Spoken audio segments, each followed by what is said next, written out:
Okay, so hello everyone. Welcome to lecture 9 of Introduction to Quantum Optics.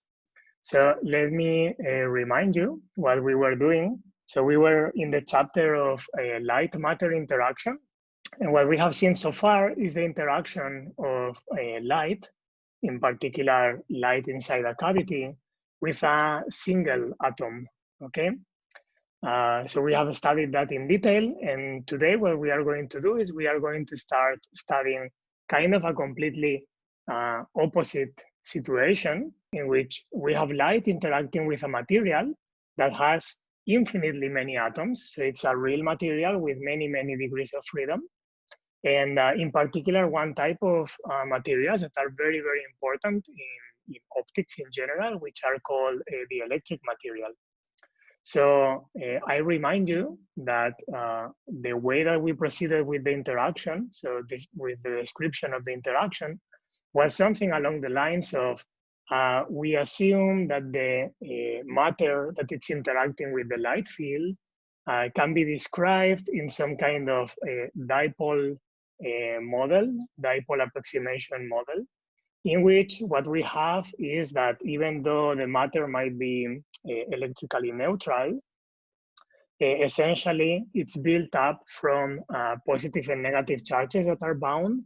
And on each point of the material, you can define kind of a dipole, an electric dipole.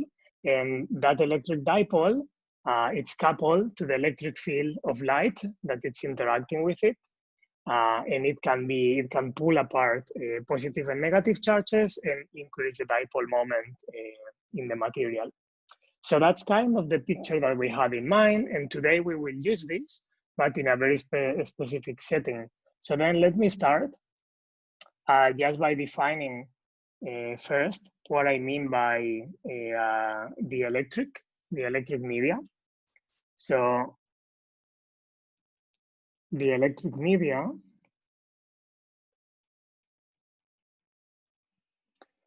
so this is essentially any material that it's insulating. So insulating materials.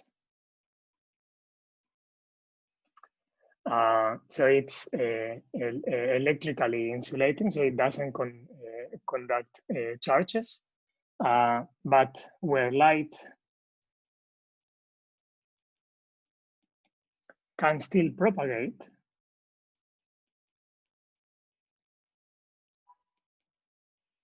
by polarizing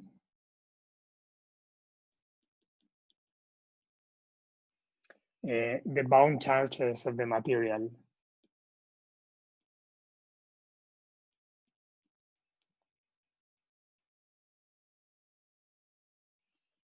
Okay, and let me give you just a few examples of the type of, well, maybe first, let me explain what I mean by that can propagate by polarizing the bound charges. So what this means is essentially that when the electric field arrives to the material, it can, let's say, pull apart a little bit the first bound positive negative charges that it finds. And then once that happens, that local electric field that the dipole will generate, it's felt by the next dipole that again gets polarized, so increases the dipole moment, and then it propagates to the next dipole and so on. In this way, we have a picture of light entering the material and propagating through the material just in that way, like dipole by dipole, okay? Of course, this immediately tells you that what will happen in these materials is that even though the light can propagate, the speed of light will get reduced because it's not in vacuum anymore, so it doesn't propagate freely. It has to, let's say, wait to polarize one dipole and transfer it to the next and transfer it to the next and so on. And we will see that explicitly now with mathematics. But before that, let me show you, or let me give you a couple of important objects that we use in the lab all the time that are actually dielectrics. So for example, the polarizers can be dielectric. So let's say polarizers The mirrors can be dielectric, where we can even have more things such as beam splitters.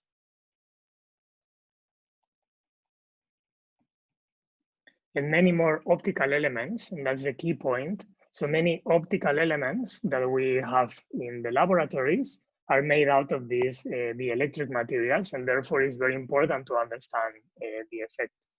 So as we are about to see, apart from this effect of reducing the speed and a couple more interesting effects that we will see, what we will see as well is that these kind of materials, okay, they can be used to generate squeezed and in general quantum states of light.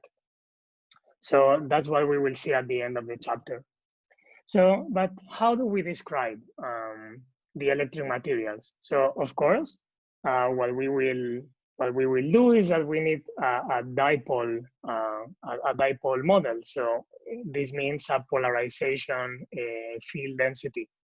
So for weak fields, okay, and for let's say weak couplings, we can make a model because we have a system with so many degrees of freedom. We cannot possibly trace the evolution of every degree of freedom. What we can do is assume that somehow the material is kind of a passive thing that simply reacts to whatever electric field you apply. And in particular, if that's the case, and it reacts instantaneously and homogeneously, what we will see is that, or what we are going to use, is that we can make an expansion of the polarization field density as a polynomial in the applied electric field. So let me write it down and we can discuss. So what we assume is that the induced polarization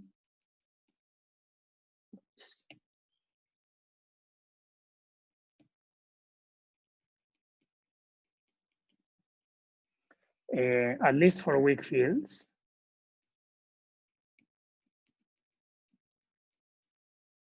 so let me call the induced polarization P as we were doing at position R and time t. So we assume that this is a low order polynomial on the applied field.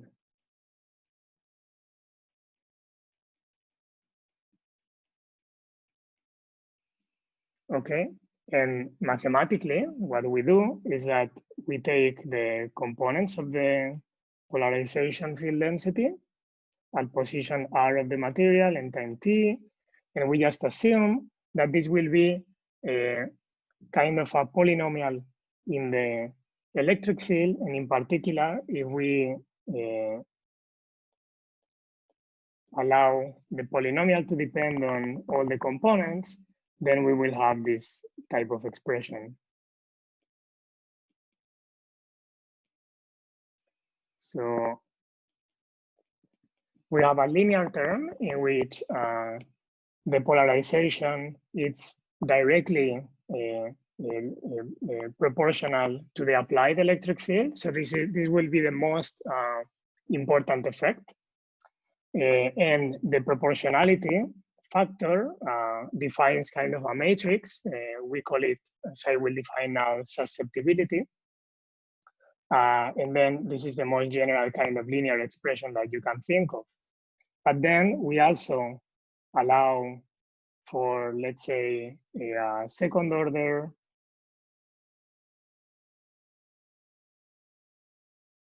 so a second order term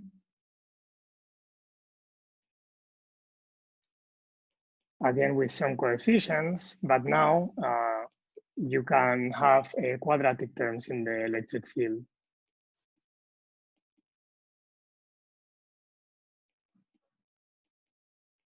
And so on. So we could make a third order term and so on. So here the key point is that we are assuming simply that the charges are pulled apart with a dipole moment that it's just reacting in some kind of proportionality to the applied electric field. So as I said, the most important term will be the term of order 1, and this is what I will call P1.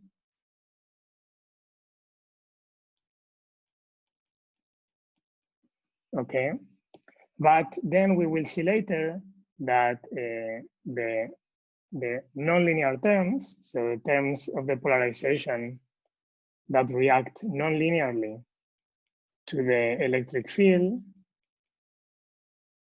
will be the ones that will give us interesting kind of quantum optics and quantum phenomena.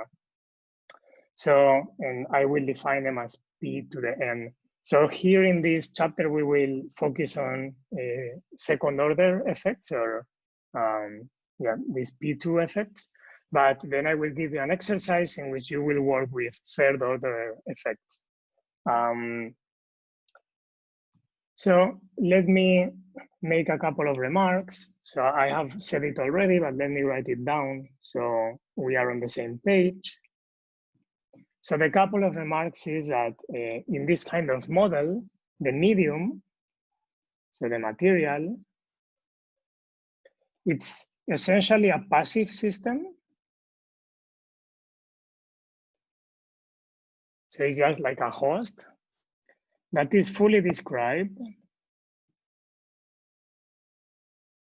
by what we call the nth order susceptibility.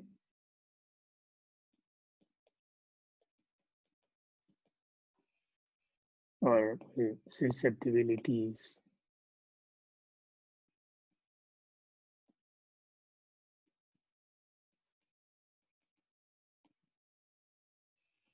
Okay.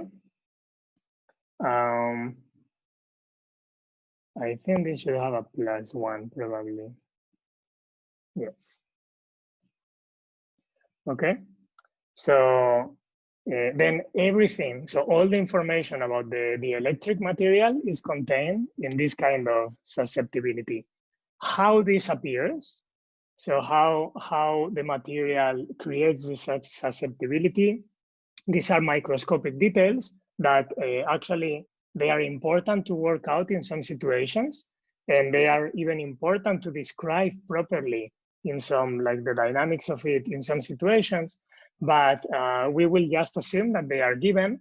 And in some of the books that I refer to in this chapter, you can read more about how you can create a microscopic model and predict how the different types of materials have different types of susceptibilities. And the other assumption that we are doing here, the other assumption is that the response of the material is instantaneous and homogeneous.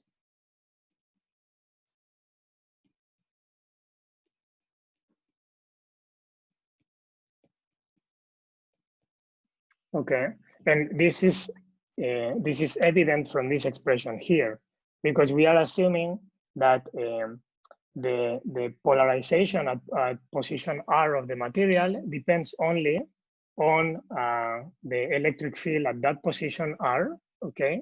So in general, this is not true for many types of materials, or you can make it not true, and you can get interesting effects. And then in such situation, you have to allow the susceptibilities to depend on the position, or even integrate over extended regions and things like this. On the other hand, in the same way, we are assuming that the polarization at time t depends only on the field at time t. And this, again, it's in general not true. And you have to make a history integral. So the polarization at time t might depend on the electric field up to time t, but also on the past of the electric field. So I'm hearing some noises. I hope that they are not destroying completely my speech. Okay. So, so these effects, in particular the instantaneous part, are very important to extend for most materials. So most materials are not instantaneous. And what this gives is an interesting effect in which you can understand it as that the susceptibilities depend on the frequency of the applied field, okay? And this is something that is used in the laboratory all the time. This is called dispersion. But here we will not talk too much about it because this is just something technical that is very important. But if you get more into the theory of all these things, you will see. And again, if you are interested in all the books that I refer to, you can find it. Okay, so then once we have a model for the dielectric, so the dielectric is just it produces a polarization that it's a polynomial of the electric field and with proportionality factors given by these susceptibilities. Then what we are going to do now is try to understand which kind of effects are produced by these type of terms, okay? And the way that we are going to do this, first, it's by analyzing the Maxwell equations inside the dielectric material. So from the Maxwell equations, we will find essentially all types of classical phenomena that later on we will analyze also quantum mechanically. So then let me write down the Maxwell equations of a dielectric material. These are very easy to find, and let me explain how. So Maxwell equations inside dielectric.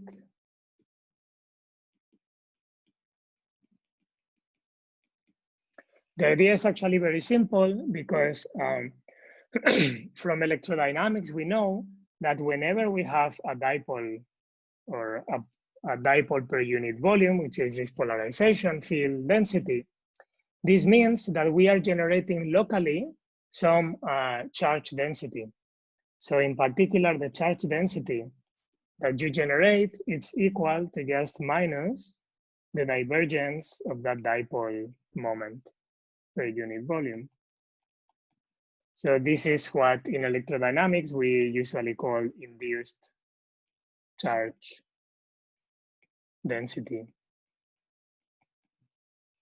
Okay. But the material being neutral and so on, and we are not generating any new charges in the material, we have the continuity equation.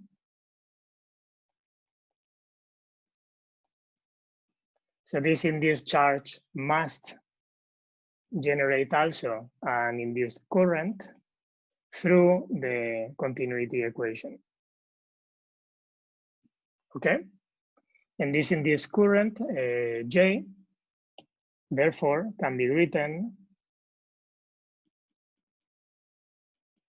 as minus the time derivative of the polarization field density. So this is induced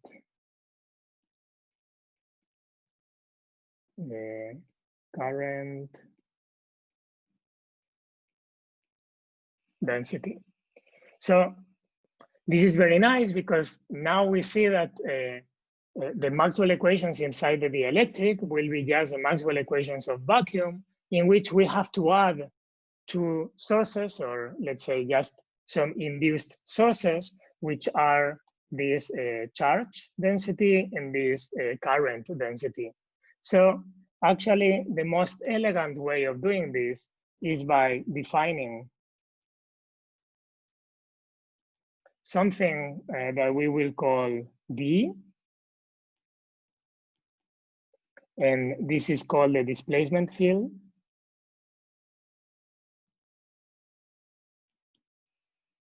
Do not confuse it with the displacement operator or anything like this. This is just classical electrodynamics. This is just a new field that we define. And this field is essentially the electric field on which you add the polarization field density. Okay, so probably you have seen this in electrodynamics and in optics, but let me just do it slowly. So if you define this displacement field, then all these induced charge density and induced current density, you can include it in the Maxwell equations in the following nice way. So first of all, we have two equations which do not change. These are the equations, the Maxwell equations that do not depend on sources, on charges and currents. So we have this one, and then we have this one. And this is what we call the homogeneous Maxwell equations.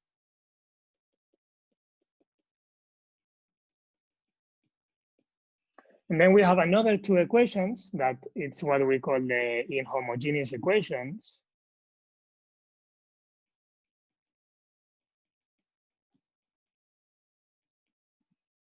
Homogeneous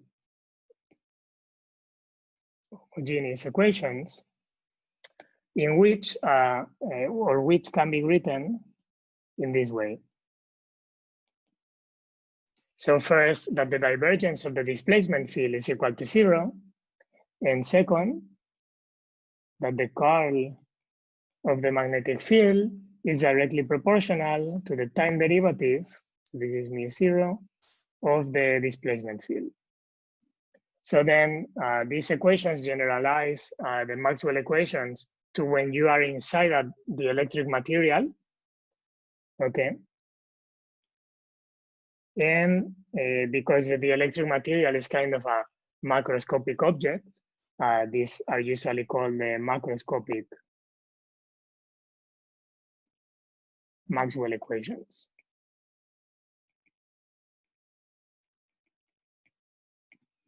So I hope that this is kind of a reminder in a way from electrodynamics and maybe optics. But otherwise, just go through these concepts in electrodynamics. I have given you some references, and remember all this. And of course, you can show that with this induced charge density and this induced current density, and you can define this displacement field and write the inhomogeneous equations in this nice and compact way. So what we are going to do now is we are going to use these Maxwell equations to understand the type of effects that appear because of the linear terms, okay? So this will be the first part. Just try to understand how the presence of a dielectric, and in particular the linear response of the dielectric, changes optics and electrodynamics in the material. So then let me just write it down. So we are going to analyze now first order effects.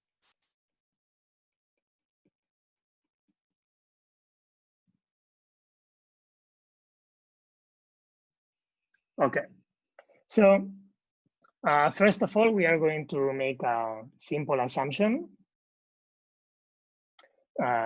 which is actually not so much of an assumption, it's just a convenient way of writing things. So we are going to assume that this matrix is diagonal, okay? So this means that that if you come back to here, this means that the polarization in the direction J, it's directly proportional to the electric field in the direction J, okay? This is actually an assumption that we are making, but in the laboratory is something that you do very naturally, because of course this is a matrix and it's a symmetric matrix, and you can always diagonalize it, and that will define 3 orthogonal axes in real space that will give you the 3 directions along which the polarization depends only on that component, or the corresponding component of the polarization depends on the corresponding component of the electric field. So the only thing that you have to do in the laboratory is orient the material in such a way that you put the set X and Y axis along, or let's say you put the normal axis of the material along the XY set axis that you have defined in your laboratory. So it's an assumption, but it's a very natural assumption that it's usually done in the laboratory. So as I say, this is just like assuming that the principal axis of the material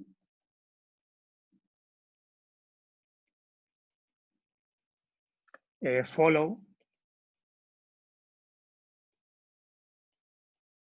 the directions that we have defined in the lab as X, Y, and Z. In particular, Z, it's for us always a propagation direction, the optical axis. So just let you know that, for example, if your dielectric material is a cubic lattice, or it's described by a cubic lattice, then the normal axis of this cubic lattice define this principal axis, okay? In any case, we make this assumption, and then doing this, so with this assumption, to first order, the components of the displacement field are just, as I said, proportional to the corresponding component of the electric field. Okay? And so you see that somehow we have a displacement field that is directly proportional to the corresponding component of the electric field. And if you look at Maxwell equations, okay, if on top of that, this susceptibility doesn't depend on space or time, then essentially this equation here, it's very similar to the equation in vacuum, like that you would have not in a material, but just in vacuum. And the same happens with this one, just that instead of the permeability of vacuum, what we will have is a new permeability, okay? So this we will call permeability along direction J.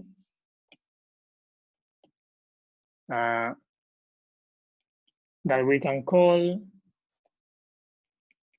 so it's kind of a modified electric permeability.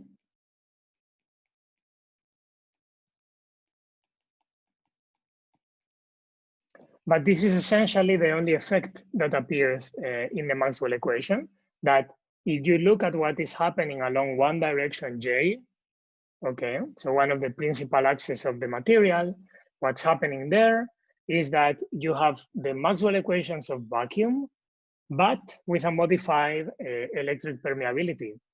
And we are going to understand now what are the main effects of having this modified permeability. And in particular, these main effects, we are going to understand them in the following, so with the following setting. We are going to take a plane wave that is propagating from vacuum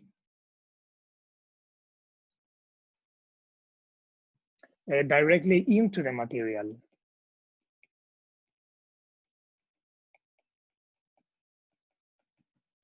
Okay, so we have the following situation. Let me see if I can make a proper sketch. So we have essentially the dielectric material on one side, and then we have vacuum on the other side. And we have something propagating along the Z direction. So let me just set the point where you have the change from vacuum to the dielectric. I will call it Z equals 0 in the following. And then what we have is that, so essentially we have here, so we have a wave that, let's say it's propagating towards the dielectric.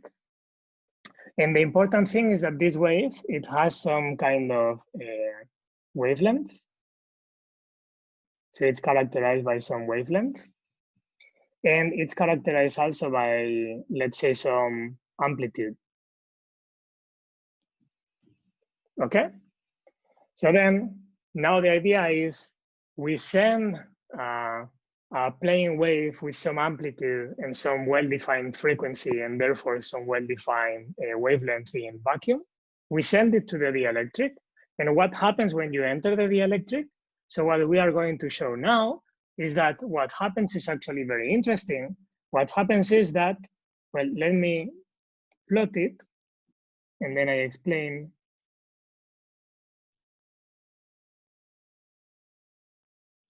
So what happens is essentially two effects. So first of all,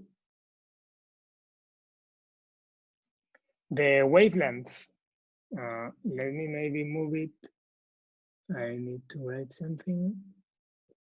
First of all, the wavelength gets reduced by some factor nj that I will explain what it is in a second. And the amplitude also gets reduced by a factor square root of the same nj. Okay? What is this nj? This nj is nothing but what you have been probably defined already in optics or electrodynamics several times, which is the square root of 1 plus the linear susceptibility. And this is what we call the refractive index.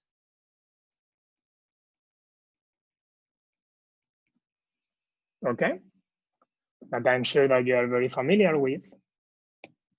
And then what we are going to show is exactly this phenomenon, that a wave that propagates into a material with respect to how it would be in vacuum, it has a reduced amplitude and it has a reduced wavelength, okay?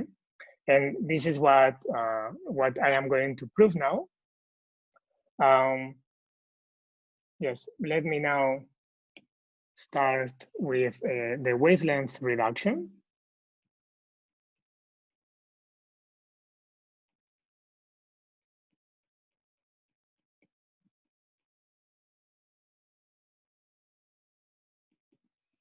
So wavelength reduction. So how does this appear and or why?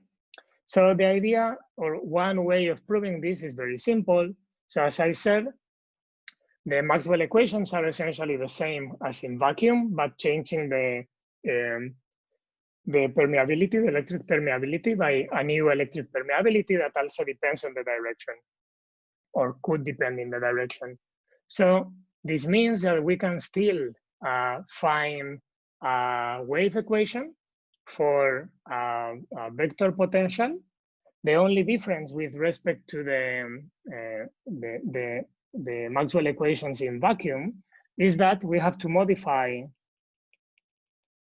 what we define as the Coulomb gauge.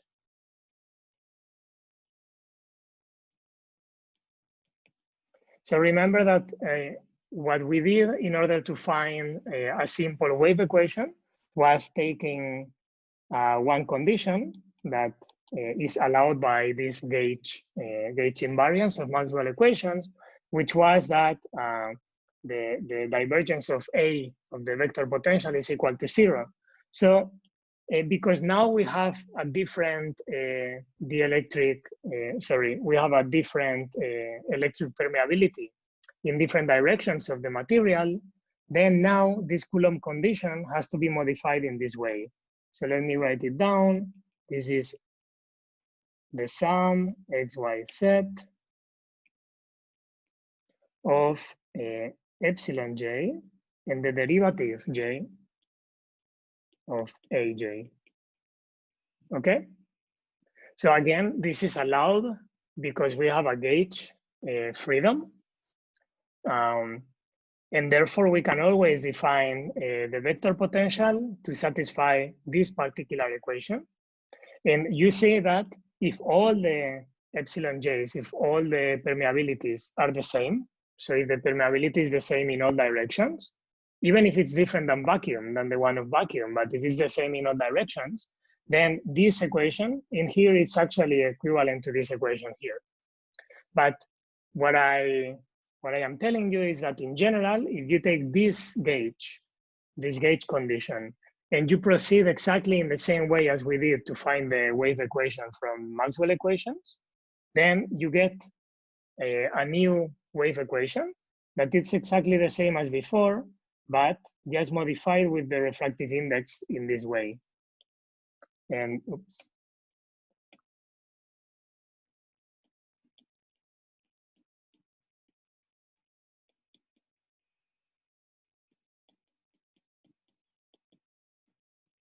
Okay, so as you say, this is a wave equation again,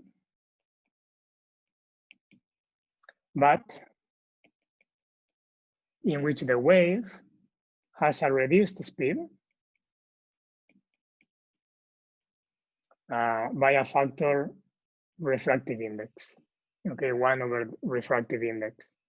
And so I have defined the refractive index in the previous slide, but let me just write it here as well. So the refractive index, we defined it as 1 plus the linear susceptibility. And in particular, what I want to stress here is that this refractive index, it's actually different for different directions. So this is the refractive index along one specific direction, which is the direction defined by the axis J. Okay. So this is very interesting because you see now that this intuition that we had that the wave will propagate inside the material, but it will have a reduced speed because it has to wait for all the dipoles to kind of change. It's completely true, and it's shown in here. Okay. Then this wave equation automatically will allow us to prove this wavelength reduction in the following very simple way. So the idea is the following. This equation being a wave equation, it has plane wave solutions.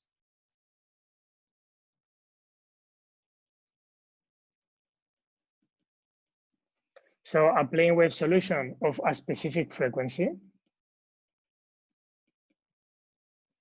So frequency omega, so we have a monochromatic plane wave propagating inside the material. Now the solution for this will be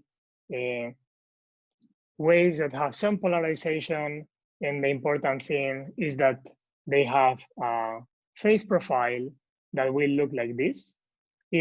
So before we had kz minus omega t, but now if we want to have this wave being a solution of the wave equation, we have to add in here nj, okay? And k, we still keep defining it as omega over c. So this kind of plane wave is a solution of the wave equation above, but then this automatically implies,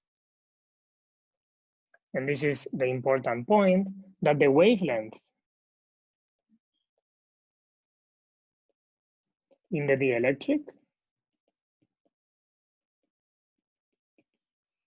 it's equal to the wavelength. So how do you find the wavelength? You simply ask njk set to be 2 pi, okay? And that gives you after how long, so let's say the distance set that you have to cover in order for the field to reproduce itself. So this is 2 pi divided njk, or in other words, this is the wavelength that you have in vacuum, which is 2 pi divided by k, but divided the refractive index. So this proves that for a given frequency, okay, which determines what is the color and all these properties of light. So for a given frequency, the wavelength in the material is shorter than in vacuum, okay?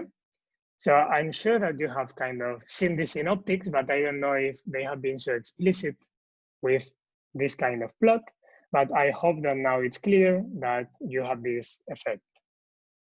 So the other thing that we want to prove now is this amplitude reduction.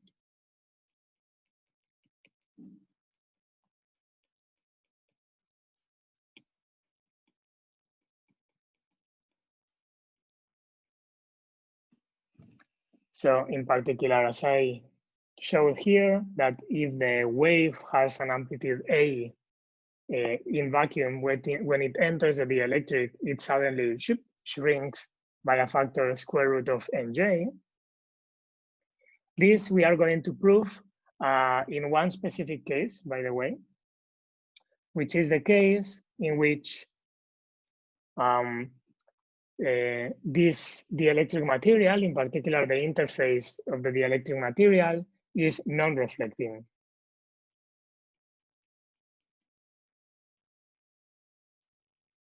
Okay, so this is actually the situation that we usually have in the lab, because, well, I remind you very quickly of some things that you have seen in optics, hopefully, which is that when some wave arrives or some light beam arrives to a dielectric interface, so you have a change in refractive index, part of the wave will be reflected and part of the wave will be transmitted, okay? And the specific form of the transmitted and the reflected wave are given by something that it's called the Fresnel Equations. Probably for French-speaking people, they know it probably as Fresnel or something like that. But in any case, in Spain, we call it Fresnel. So, and this relates the amplitude and phase of the incoming wave to the amplitude and phase of the transmitted and the reflected waves. So in general, this means that whenever you put a dielectric material inside an optical cavity, for example, or inside your experiment, you will have an extremely complicated situation in which you send a laser beam, but then the laser gets partially reflected, partially transmitted, and then you start having interference all over the place. So usually, this is not what you want in an experiment. What you want in an experiment is that you send a laser beam, and all the laser just goes through the material, and then it propagates again outside the material, and so on. So for this, we can use something that it's, we can coat the materials and make them non-reflecting. And the funny part, the most funny thing is that how do you make the dielectric material non-reflecting? You do it by putting another dielectric in between the dielectric that you want to use and vacuum. And then you know, so you have probably seen it in optics, that if you have this structure in which you have kind of a, we call it stratified dielectric media, in which you go from one refractive index to another and then to another, you can find conditions for the width of the dielectric and so on that make specific wavelengths not reflect at all, okay?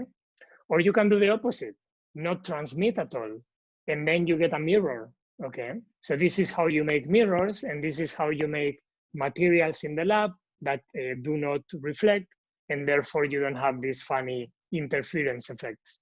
So we will assume this just for simplicity. Otherwise, everything will be a bit more complicated, but it will be similar to how we are going to describe it. But if we have a non-reflective interface, then the way that we are going to prove this is very simple. If nothing is getting reflected, then we know that all the power that comes in has to go through, okay? So what we will do is just, we will ask what is the power in vacuum, what is the power in the dielectric, and we will match them. And we will see that this automatically tells us that if we want the power to be the same at either side of the dielectric, the amplitude has to get reduced by a factor square root of nj. Let me first define the plane wave at any position set.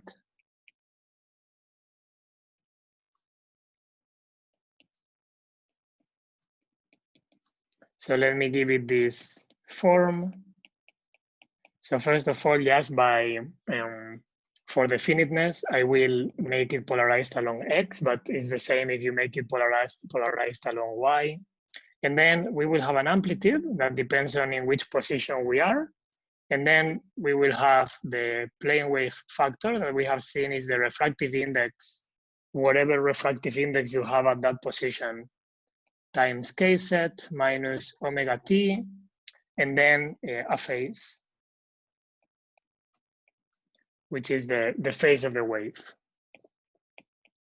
So in other words, this amplitude, we take it real, and we write explicitly the field, the phase of that amplitude, or the phase of the wave.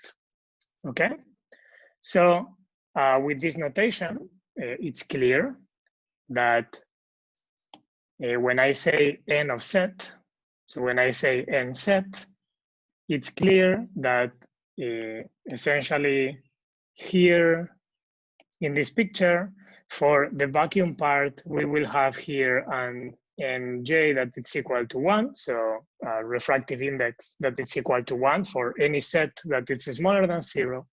And then in here, we will have an nj that is larger than 1 for any set positive, so any set inside the material. So in particular, so with this notation, what we have is that at either side of the interface,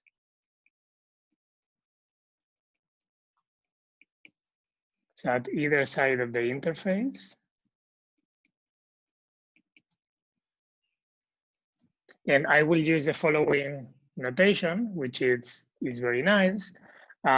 When we are at 0, so infinitesimally close to 0, but from vacuum, I will call that 0 minus.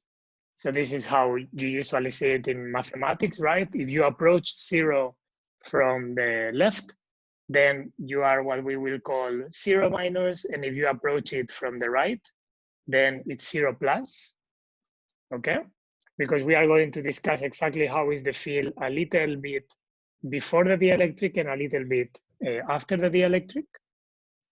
So then with this notation, for example, the refractive index that I write in here, n set, so n set at 0 minus will be equal to 1 because we are in vacuum, and at 0 plus, it will be just the nj of the dielectric. So because we have a wave polarized along x for the finiteness, this will be nx of the material.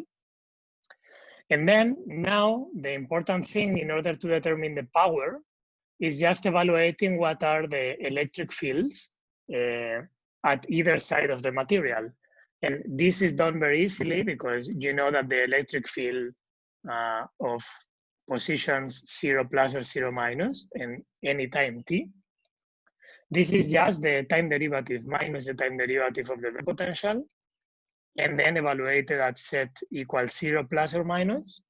And this, if you just take the time derivative of the expression above, of this expression here, and you particularize it to set equals 0 plus minus, what you get is something as simple as 2 times Ex, and then we have omega A 0 plus minus, so the amplitude that we have at the interface, and then we get a sine of omega t minus the phase at the interface, so 0 plus minus. Okay, you do the same for the magnetic field. Now the magnetic field is just the curl, the curl of the potential, again evaluated at set equals 0 plus minus. And you will get a similar expression, which is 2 times, but now polarized along y. And then n 0 plus minus. This is because we get a derivative in space, and a derivative in space will bring down n set times k. and then the amplitude, and then again the sign.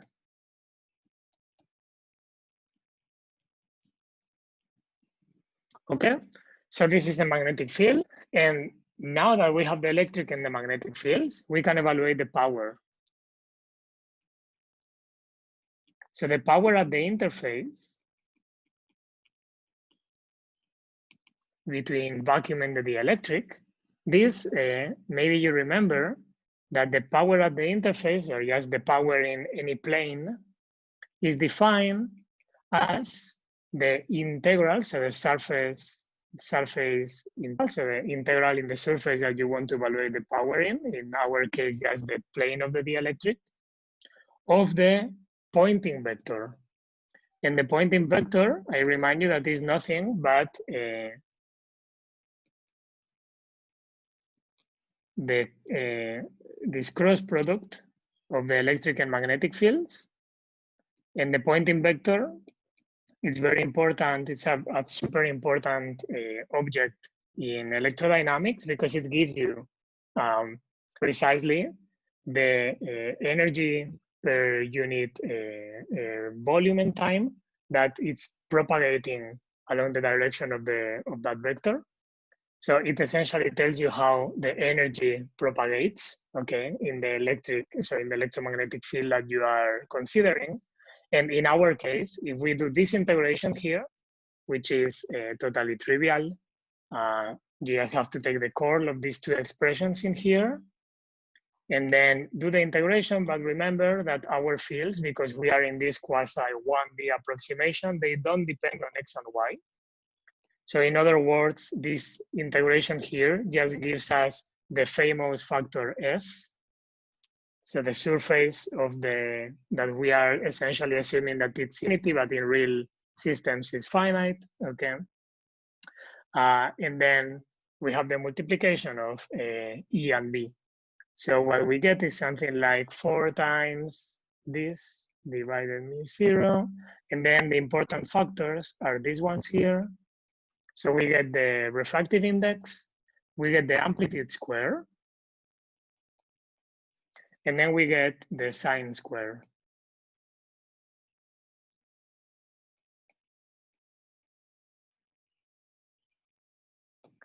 Phi 0 plus minus. Okay.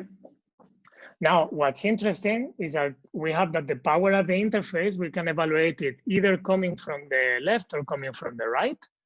And they have to be the same because, as I told you, we have a non-reflecting interface, which means that all the power has to go through. And then just by conservation of power, so if we just apply conservation of power, so in other words, P, well, I don't really need to write it, hopefully. So this just means that we now ask the expression with 0 plus being to be equal to the expression with 0 minus. What we get is precisely these two relations, so that the amplitude at 0 plus, it's equal to the amplitude at 0 minus divided the square root of nx. And this is exactly what we wanted to prove. So in order for the power to remain the same at either side of the dielectric, the amplitude has to get reduced by a factor square root of refractive index. And for the same price, let's say, for the same price of proof, we also have the relation that the phases at either side of the dielectric are related by this formula here.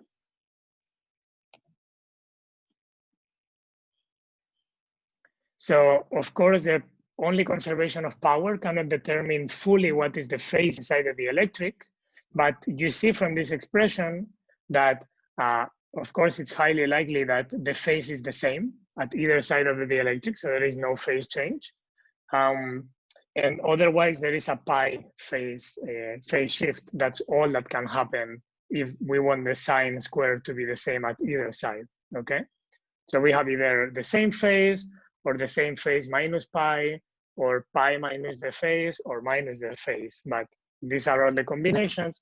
And as I said, using a more deep model with Fresnel relations, then you can actually find the right phase relation and so on. But the important effect in here is this amplitude reduction. So then we see that this picture that I show you, this picture that it's very evocative, it's completely true. So the amplitude of the wave goes down and the wavelength goes down. So this is essentially the two main effects that I want to discuss. But now let's talk briefly, because we want to do quantum theory, right? Let's talk about how the presence of this linear part of the dielectric or linear response of the dielectric changes the quantization that we have made. So the quantization of a cavity, so the electric field, the electromagnetic field inside a cavity, when the cavity has a dielectric.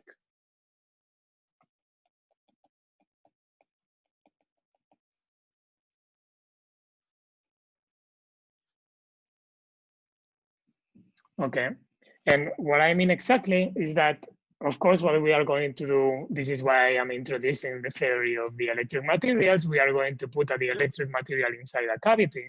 So let me bring back our beloved cavity. So let me find it. So here we have the cavity we work with, and now let me add to this cavity the electric, for example, at any position, for example, this one here. Okay, so this is a dielectric material that we will locate at position Z0. So the center of the dielectric will be at some position Z0, and the width of the dielectric, so this width in here, this we will call small l, okay? So again, we have an optical cavity of length capital L, and then inside we put a dielectric of width small l at position Z0. So the first thing I want to show you is that in principle, because we are putting this dielectric inside the cavity, everything that we have seen about the modes of the cavity, so the resonant frequencies and the shape of the modes, these beautiful sine functions, sine standing waves, has to be modified. And in principle, so this is very simple to see. Okay, let me write it down. So in principle, this modifies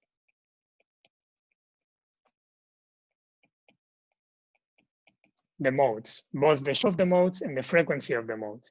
And for example, one way of seeing it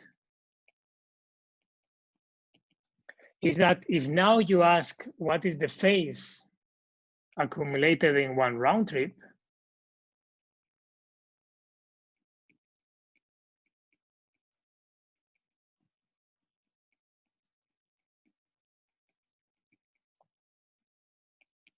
so I remind you that the way that you can find the frequencies, the resonant frequencies inside the cavity, so which standing waves resonate inside the cavity, is by asking the phase accumulated after a round trip to be a multiple of 2 pi, okay?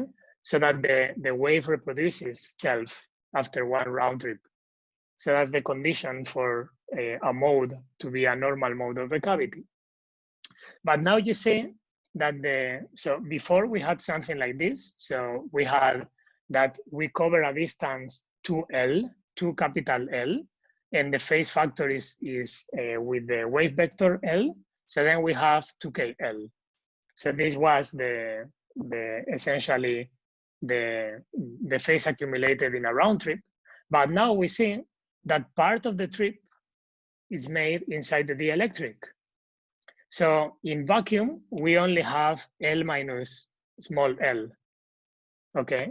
And inside the dielectric, as we have seen already here, the phase that it's accumulated has to be multiplied by the refractive index. So in other words, here we will have to add a phase that it's not just the length of the dielectric or the width of the dielectric, is the width of the dielectric multiplied by L. So this is what it's called optical length. So maybe you have seen it before. So this quantity here is called optical length.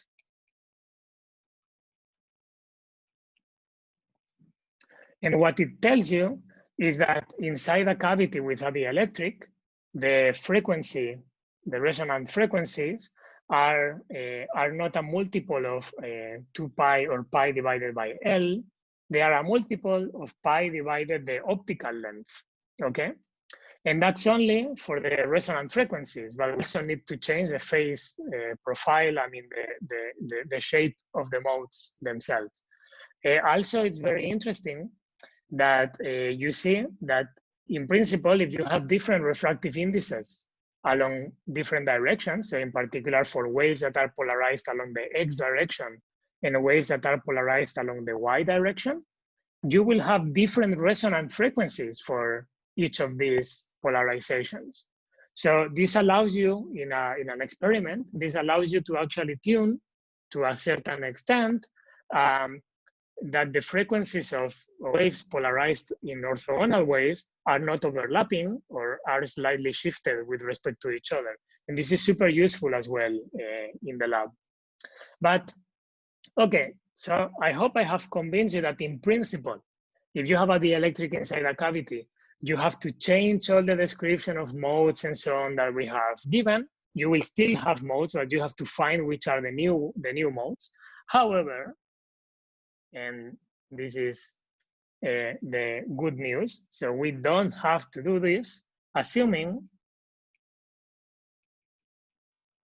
we will assume that the width of the dielectric is really, really small compared to the length of the cavity.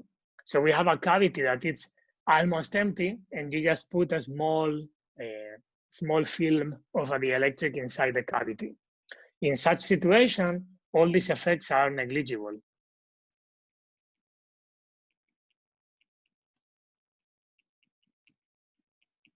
Okay, so all these effects are negligible effects, assuming that the width of the dielectric is very small.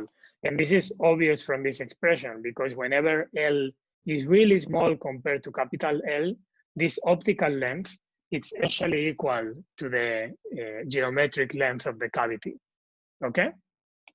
So then the only thing I want to discuss is how we write the field inside the dielectric. So assuming that these effects are not important, as I have explained, then the field inside the dielectric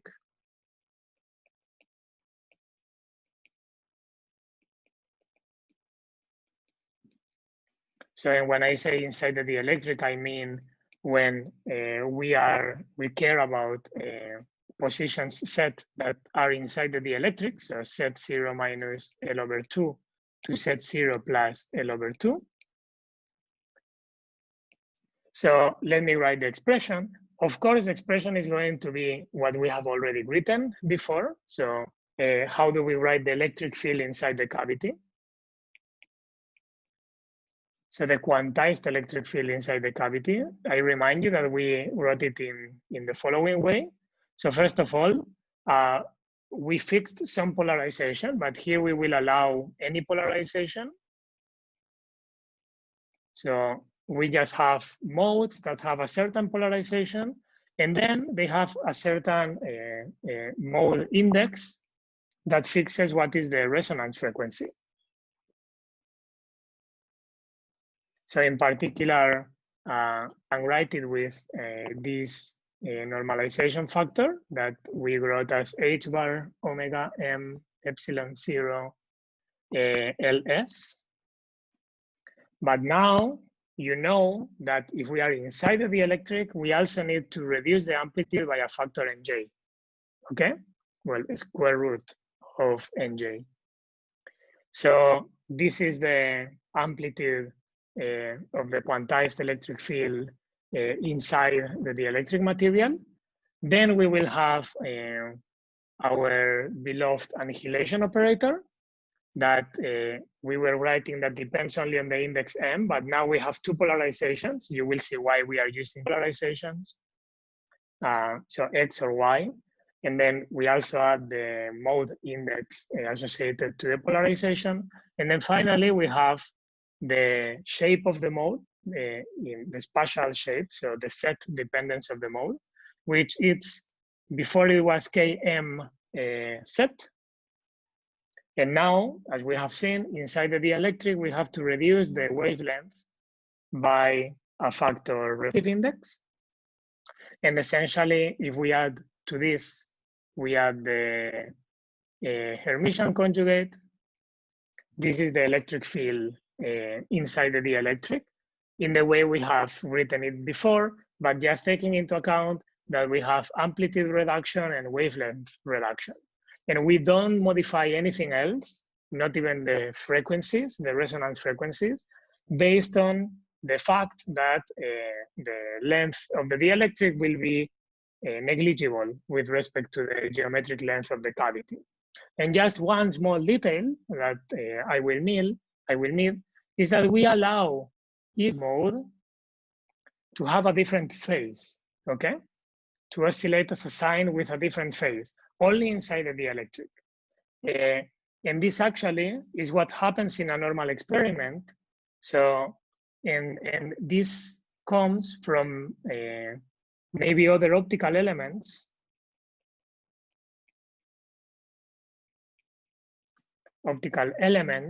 that are inside the cavity, like, for example, lenses, polarizers, etc.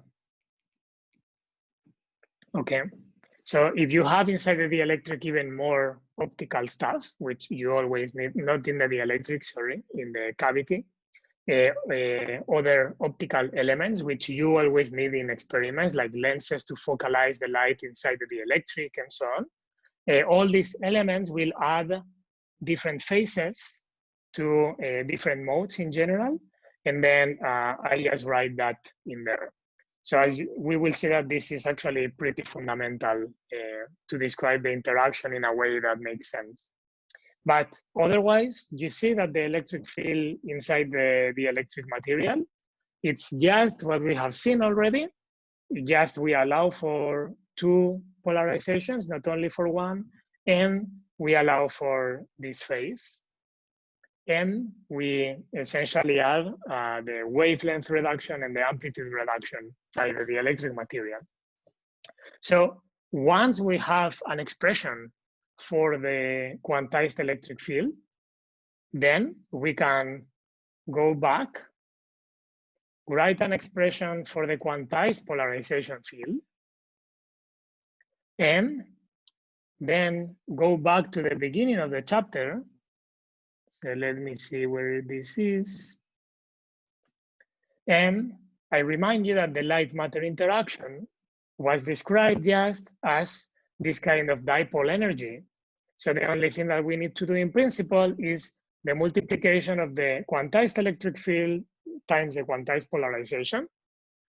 And this will give us automatically the Hamiltonian describing the interaction, okay? Just one more detail as well. So whenever we put a dielectric inside the cavity, I remind you that we were using for quantization, so for the Hamiltonian of the electromagnetic field, we were using that the electromagnetic energy is equal to the integral of E square, okay, to the electric field square. But this is no longer true whenever you have the electric materials inside the cavity. Whenever you have the electric materials inside the cavity, what you have is the integration of E times D, the displacement vector. That's the energy of the electromagnetic field in a region where you have some kind of electric material. Probably you know this from electrodynamics as well, or you have heard it from electrodynamics, but this means that when you quantize the electric field, you have to be very careful to use E times D, okay? And you can take D only the linear part. So you can take D, this part in here that we were writing, okay? Because that's the dominant, it's kind of the dominant effect in the polarization, okay? Everything else will be just very small corrections. So in other words, this linear part of the polarization, we don't need to include in the interaction between the electric field and the polarization field, because this is already part of the quantization scheme. And this you see because the electric field, oops, sorry. The electric field, the quantized electric field already depends on the parameters of the linear term, okay? So then when we quantize, we will only have to take into account the interaction between the nonlinear polarization terms and the electric field. So this is something that, that we will see probably next week or maybe later in this lecture. Because now what I want to do is something slightly different. So I will not go directly to describe quantum effects. First of all, I want to describe second order, so processes or effects that come from the second order term in the polarization. So the quadratic term in the polarization field.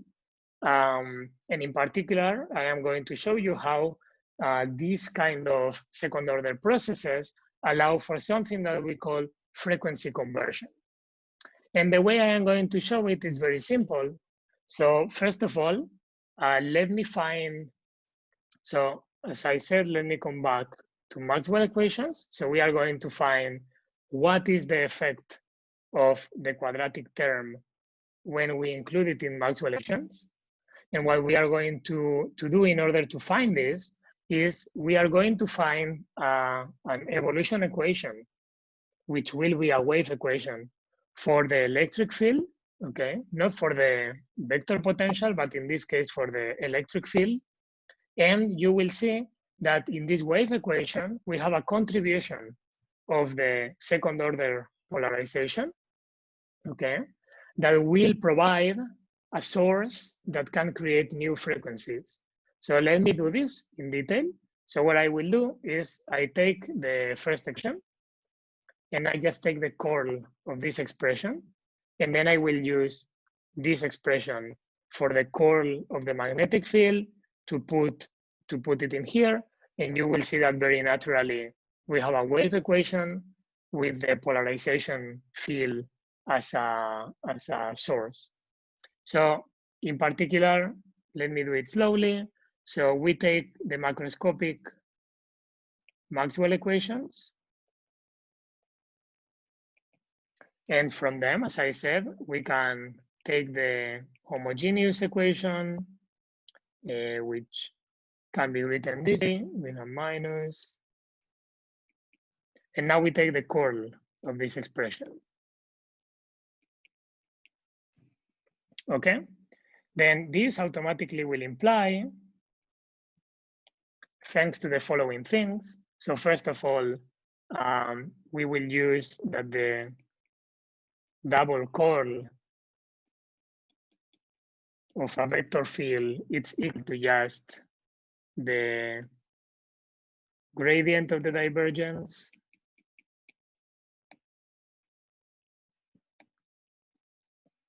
minus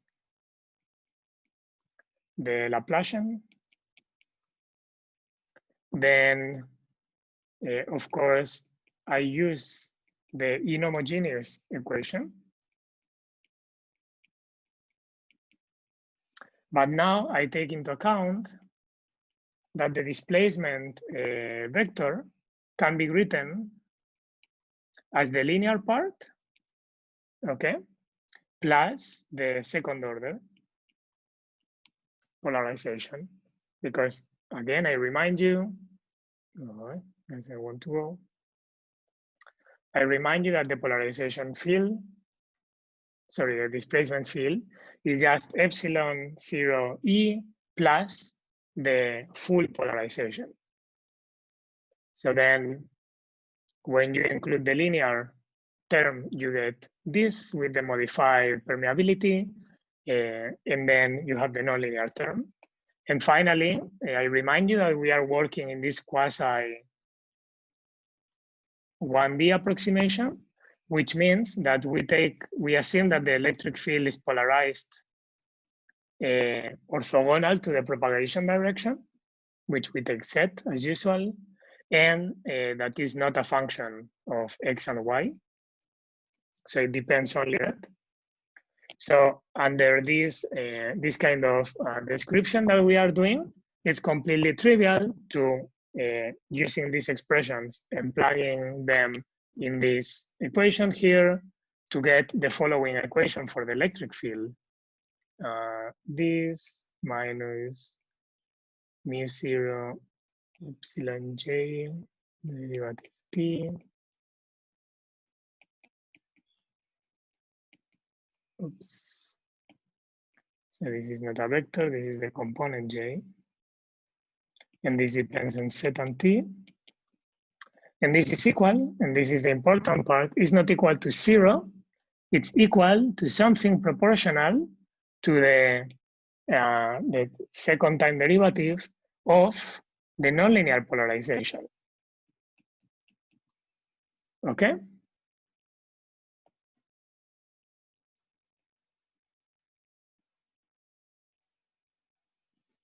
And this is a really, really suggestive equation, because this is telling you that you have a wave equation for the electric field, but where the second order polarization acts as a source.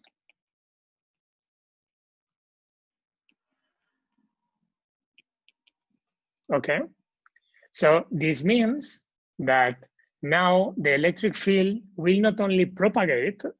So if you put some starting some input field with a given frequency, so a plane wave or whatever, it will not just propagate, but it will also be influenced by whatever terms the second order polarization introduces. And as we are going to see, even if you have a plane of a well-defined frequency, because of the nonlinear relation of the polarization with that wave, this polarization will not be oscillating at the same frequency as the wave. It can be oscillating at different frequencies. And then it's a source for waves of different frequencies. So let me write it down. So essentially, we are going to show that starting from an electric field, let's say at the beginning of the dielectric, at some frequencies,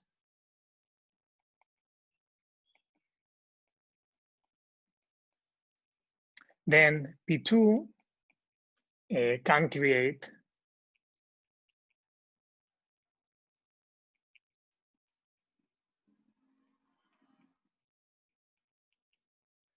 new frequencies. So understand that this is a very, very, very important phenomenon in classical optics, because it allows you to actually convert, for example, frequencies that you can create with a laser. You can convert them to other frequencies that you cannot create with a laser. So you can have coherent, very stable radiation at frequencies that are not allowed just by lasing, which is the typical thing that we use in the laboratory to generate optical fields. So in particular, let me give you a few examples of this frequency conversion. And let me start with the simplest one, which is called second harmonic generation. So second harmonic generation.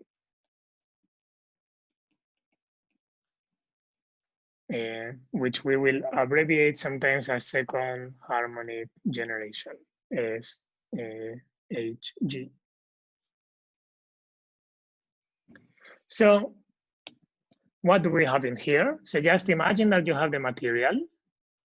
So you have your material, which has a second order nonlinearity. So this is chi, okay? And you irradiate it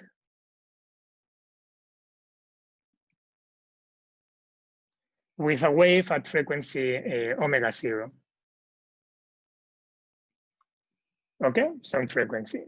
And in this case, we are going to, so this is of course the propagation direction set. And we are going, just for simplicity, we are going to set again the 0 of the propagation. So the origin, we define it at the entrance to the dielectric. So, well, in other words, what we have is an input wave that is given by the electric field that you are sending to the material at position 0 and time t. And for we are assuming it's a plane wave of a monochromatic field with well-defined frequency, omega 0, with an amplitude that we call E omega 0, and then an oscillation that write as a cosine, but it could be a sine or any other phase, it doesn't matter. Okay, so it's a field that it's oscillating at frequency omega 0 with some amplitude E omega 0. So what we are going to show now is that the second order polarization makes the following. So of course, because we are introducing frequency omega 0, after the dielectric, we will also have frequency omega 0. But the important part that the nonlinear dielectric creates is that you also generate frequency 2 omega 0. Okay? And we are going to see exactly why this is the case. So let me prove this to you. So it's very simple. The idea is, now that we have the shape of the electric field, okay, we can come back to the expression of the nonlinear polarization. So let me remind you. So this is the expression, okay? We have here the susceptibility with now three indices. And then we have the multiplication components of the electric field. And then this means, because our electric field, we are giving it one specific polarization. So this is, I made it generic, yes, I gave one polarization, but you could do it with any polarization you want or a combination of two or whatever. But for this situation with only one, the nonlinear, so the second order polarization is just equal to epsilon 0, and then the susceptibility, that now it will have only the term XX, only XX. And we will have also a factor 2, just from the definition, because we have XX 2 times. Do we? Oh, actually, no. So we have XX only one time. And then we have the square of the XX component. So the square of the XX component is just E omega 0 square, and then cosine square of omega 0 t. But the cosine square can be written as 1. So 1/2 of 1 plus the cosine of 2 omega 0 t. And then you see that this term in here, this cosine of omega 0 t, this will be a source in the wave equation for waves at frequency 2 omega 0.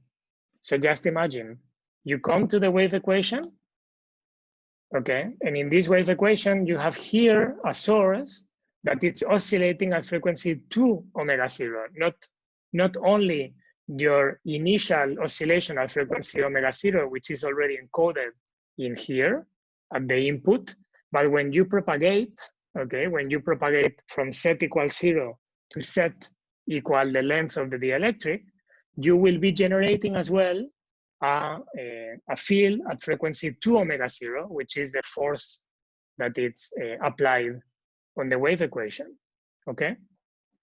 So this shows that when you have a nonlinear dielectric material and you shine it with light at some frequency, you can always generate the second harmonic, okay? So any question here?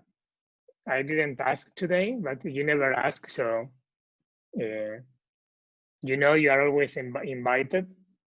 So I don't really need to ask you, just stop me anytime. Then the next effect that I want to show you is a generalization of this one.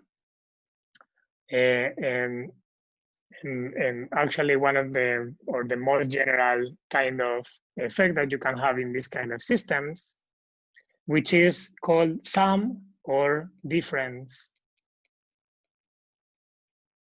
frequency generation.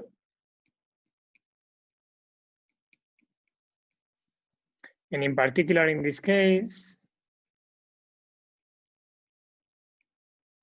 what we have is, well, again, the same situation. So we have here the dielectric.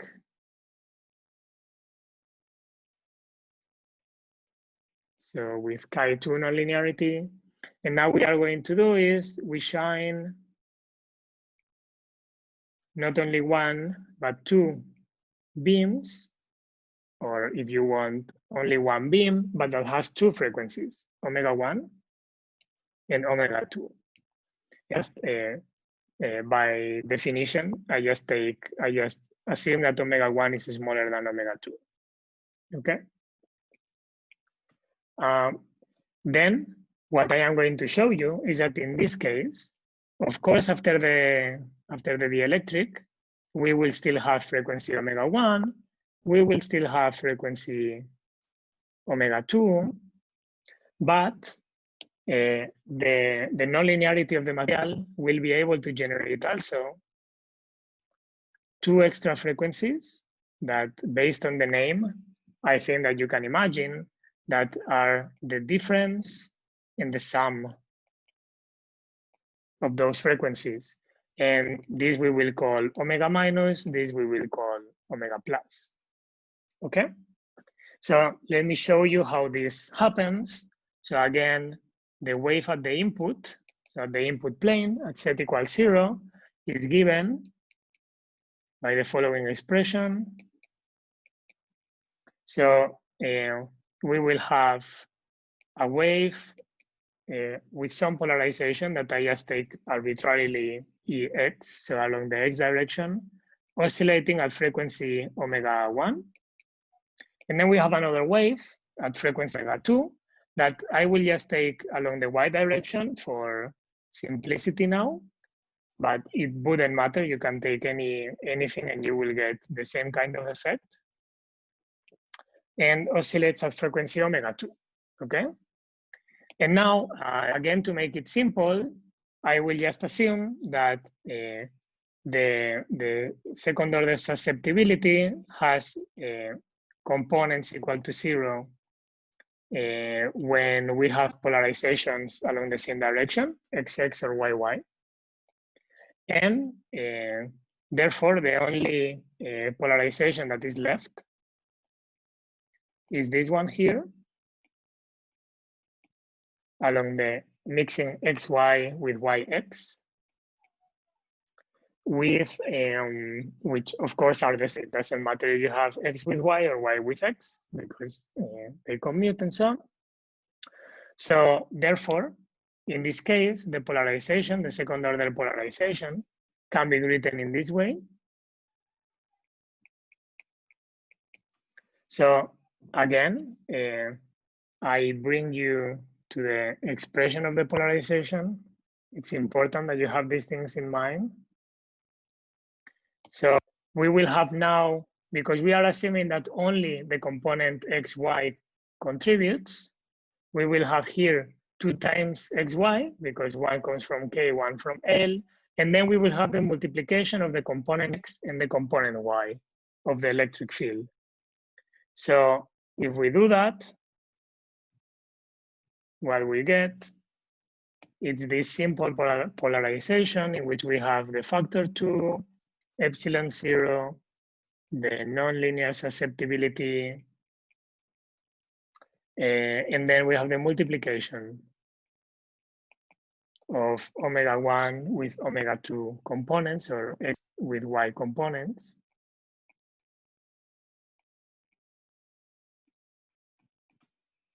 And now you see right away that, so what would have happened if I would have written also, I would have allowed for this term and this term, or if I would have allowed for same polarizations or things like this. But then in this case, you would get also second harmonic of this one and second harmonic of this one and so on. So I just assume this in order to remove the second harmonic generation term that we already know. So, but in this case, because the cosine times the cosine, I can always write it as the cosine of the sum plus the cosine of the difference. What I get is this expression here.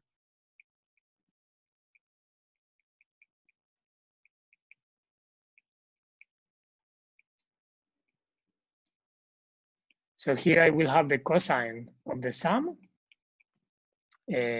plus the cosine of the difference. Okay. And therefore, as I promised you,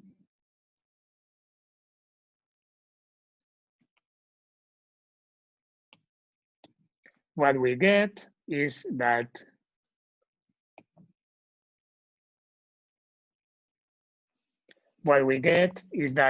now the second order polarization will act as a source for waves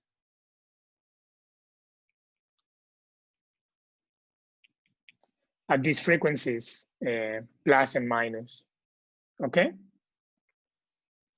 And therefore, when you plug this oscillation at frequencies plus and minus into the wave equation, again, you will generate, starting from waves at frequencies omega 1 and omega 2, you will generate new frequencies, new components at frequencies omega minus and omega plus.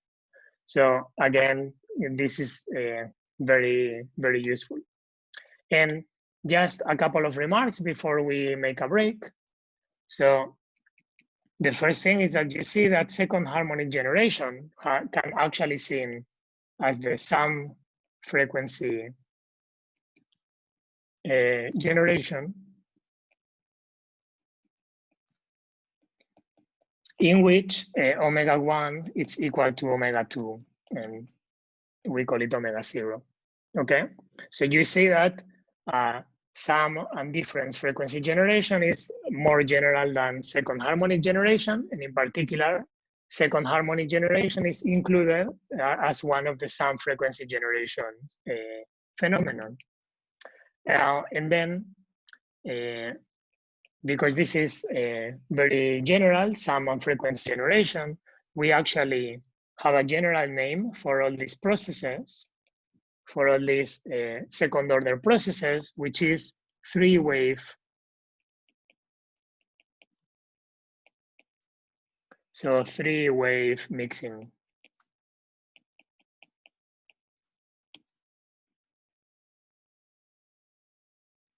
Okay. And of course, the name comes because you have 3 frequencies.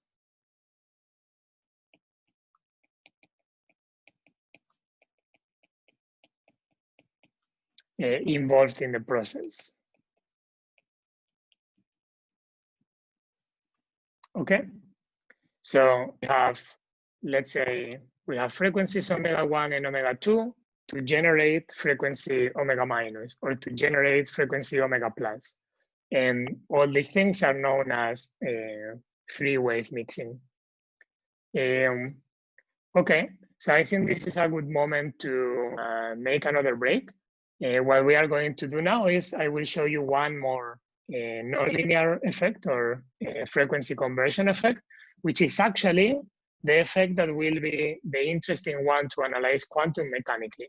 So I will show you the effect, and then I will give you the quantum theory of it up until where we arrived, and next week we will see more about the quantum mechanical effect of it. So let me then pause the recording. I have a question. And, finally, one question. Go ahead. It's about the amplitude reduction. Yes. The derivation. Can you go back to that page? I seem to remember you said that we assume there is no reflection, right? Yes. But if there is no reflection, then the parallel direction of the electric field is not equal. No, very good question. I'm very happy that you asked.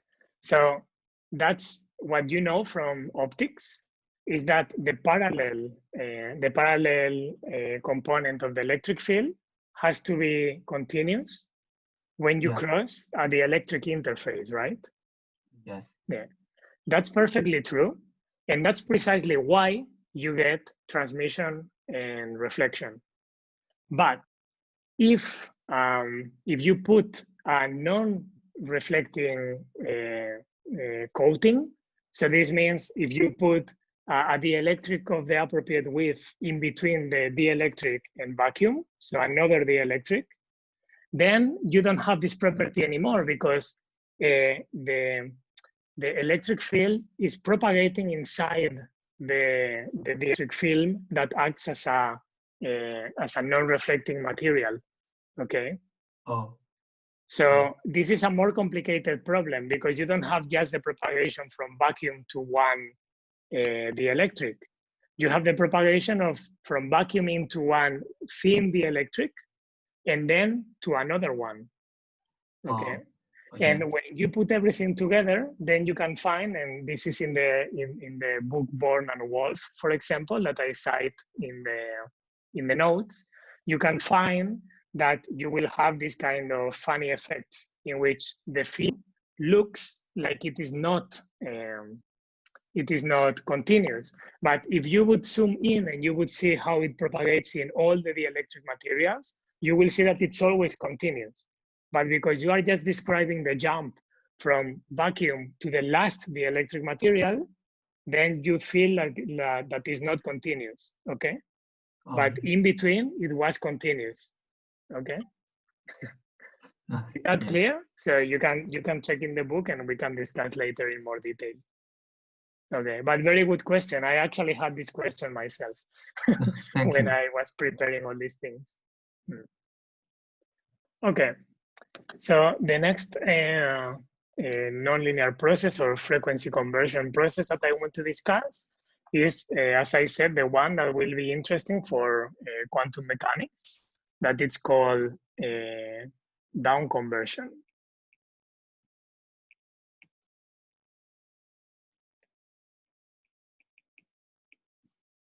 Down conversion. And it essentially can be understood as, so let me mark it. It can be understood kind of like second, so or frequency difference generation, in particular frequency difference generation in this case, with omega 1 equal to 2 omega 0 and omega 2 equal omega 0. Okay, so let me show you what I mean exactly by this. So imagine that we have again our the electric material with chi2 nonlinearity, and now we are going to shine two fields. One is a strong field at frequency 2 omega 0, and the other one is just a very weak field at frequency omega 0. And the idea of this process is that we will transform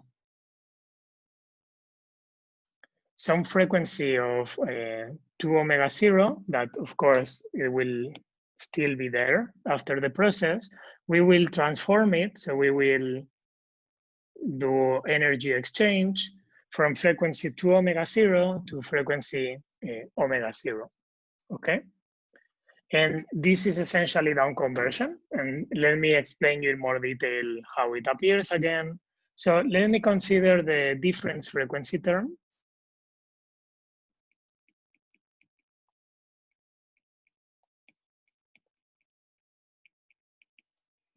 So in this case, the frequency difference term means that now we will have here a polarization, a nonlinear polarization that will be epsilon 0, and then the corresponding polarization susceptibility that we are looking at. And then we have, so this comes from the previous expression, so it's just E omega 1 omega 2 times the cosine of omega minus t. And then in this case, omega 1 is 2 omega 0, omega 2 is omega 0, and then we have the cosine of omega 0 t. Okay? So I'm focusing on the difference frequency. So we would also have the sum frequency and all these things, but let me focus just on this particular one. And then what we see here is that if we go to the wave equation, we will start at z equals 0, okay? We will start with a field that has a big component at frequency 2 omega 0 and a small component at frequency omega 0. But then we will have here a polarization that it's oscillating at frequency 2 omega 0, sorry, at frequency omega 0, which means that this is an extra contribution that you will get for generating a field at frequency omega 0. And this contribution, of course, is proportional to the amplitude of the frequency 2 omega 0 that you are including, which means that essentially you will be transferring energy from the component of frequency 2 omega 0 into the component of frequency omega 0. So in particular, so as I say, usually, or this is the process of down conversion refers to the process in which the amplitude of omega 0 is much smaller than the frequency 2 omega 0. And in this context, and therefore, down conversion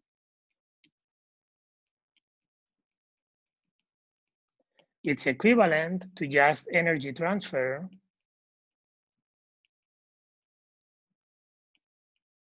from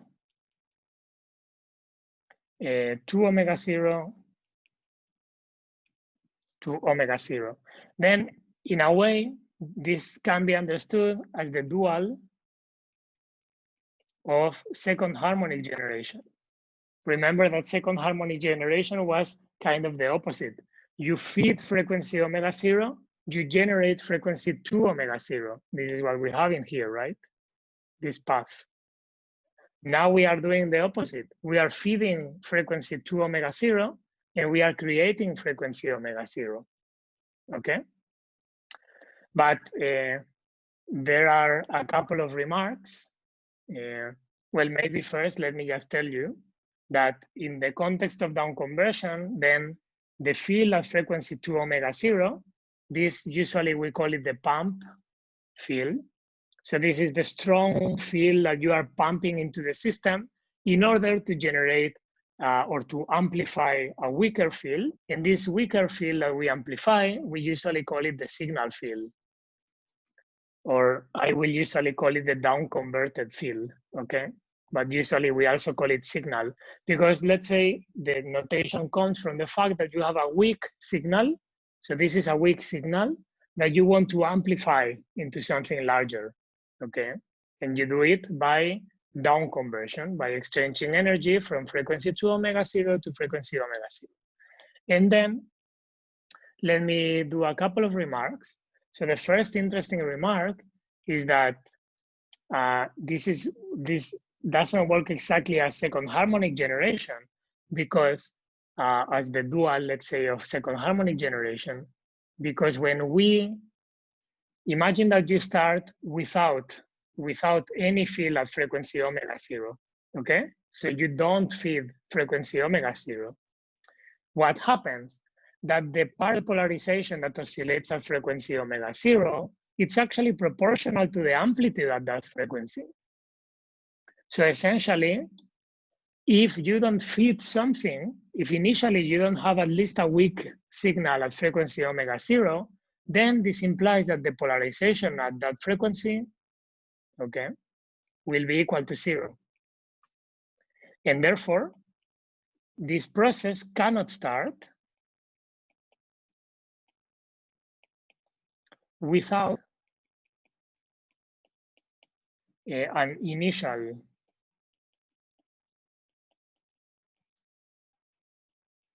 seed at frequency omega 0. And this is very important. You always need some initial field at frequency omega 0, and then you amplify it. However, and this is also very important, very interesting, and why quantum mechanics plays a huge role in here, when the seed,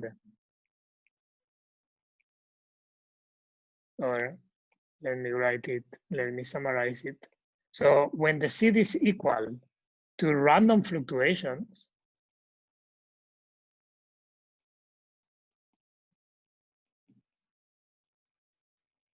so imagine that you don't feed frequency omega 0, but now you are in a real physical system where you have, for example, thermal fluctuations,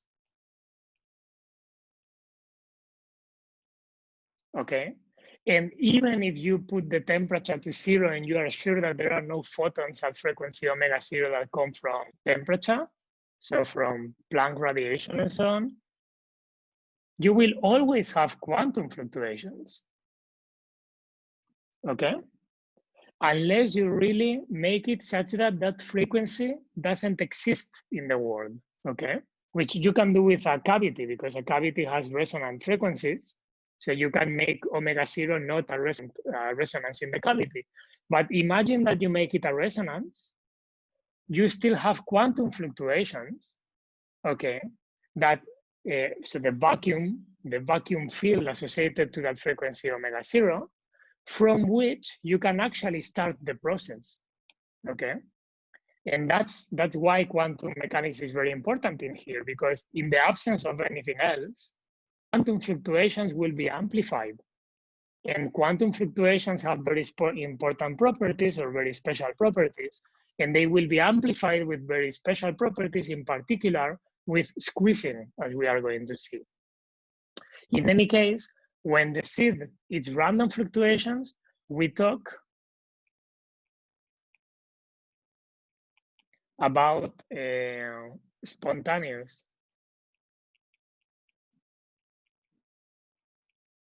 down conversion.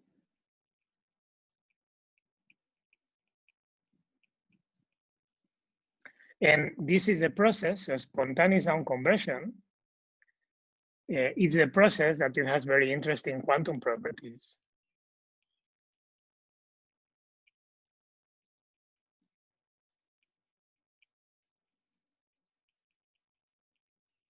Okay, so in particular, what we are going to show now with the quantum theory is how even if you don't feed frequency omega 0, so you start from vacuum in the mode at frequency omega 0, there is still the process of down conversion happening, and you will create photons at frequency omega 0 out of nothing, but these photons will not be just in a coherent state or a laser state or something like that.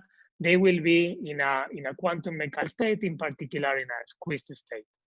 And with the same kind of process, with the same kind of ideas, you can also generate entanglement, and you can generate other quantum states of light, okay? So this process of down conversion is essentially the most important process, nonlinear optics process, that you will see for quantum physics, and in particular for quantum physics that derive from quantum optics.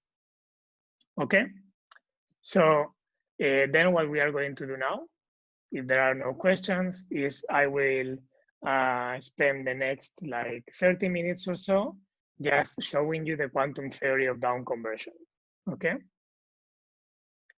So let me go ahead and just remind you a few things about light matter interaction. So in this case, about the interaction between electric and light.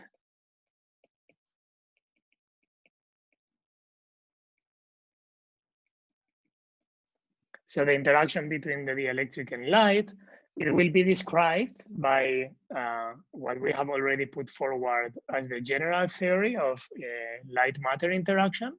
So we will have to define or design a Hamiltonian that it's the Hamiltonian of light, so the quantization of light by itself, and then we will have the interaction of light and matter.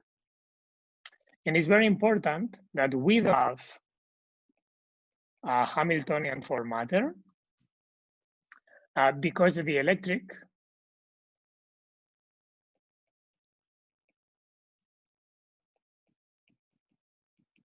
is, we have described it as some kind of passive, as a passive material that just reacts to whatever electric field you apply. So it doesn't have dynamical degrees of freedom. It's just a passive system. So, and in particular, in this case, the Hamiltonian for the light matter interaction, as I already kind of let you know before, it's going to be the integration over the dielectric of E times P, but in particular, it will be the quantized electric field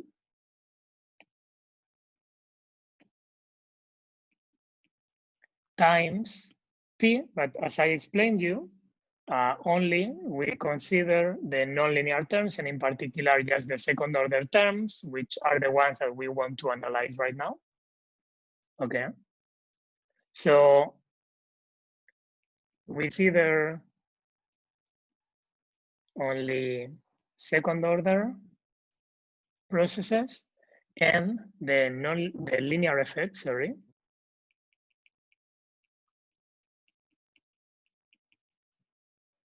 Already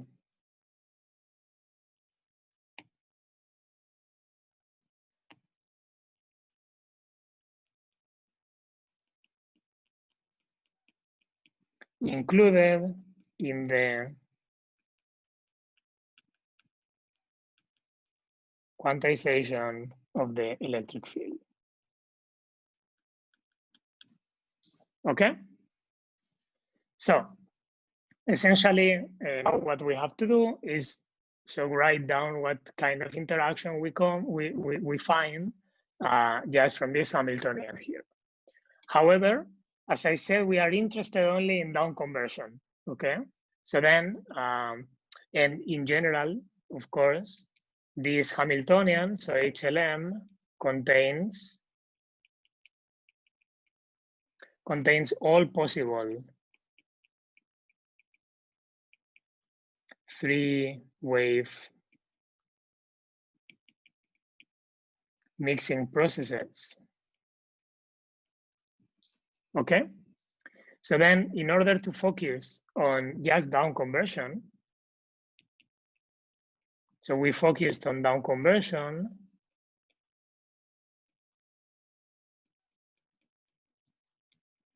And for the same price, we can also describe a second harmonic generation, okay? Because one is the dual of the other, so the Hamiltonian that describes it is the same. So we will focus on down conversion by doing the following, by introducing the dielectric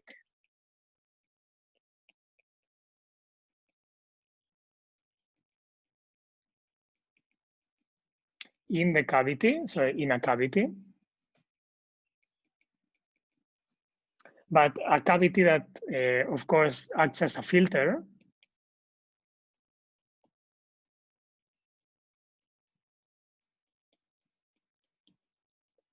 Meaning that only some specific frequencies some resonances will be resonating inside the cavity. And in particular, we assume that we have tuned these resonances such that we only allow processes that involve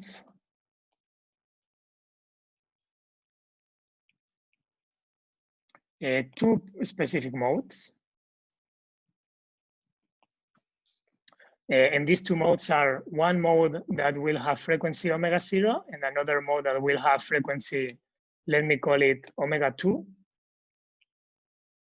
That will be approximately equal to frequency 2 omega 0. You will see that you don't need it to be exact same. And I will assume that these two modes have different polarizations. Again, this is just for simplicity. It's not required for anything. Okay?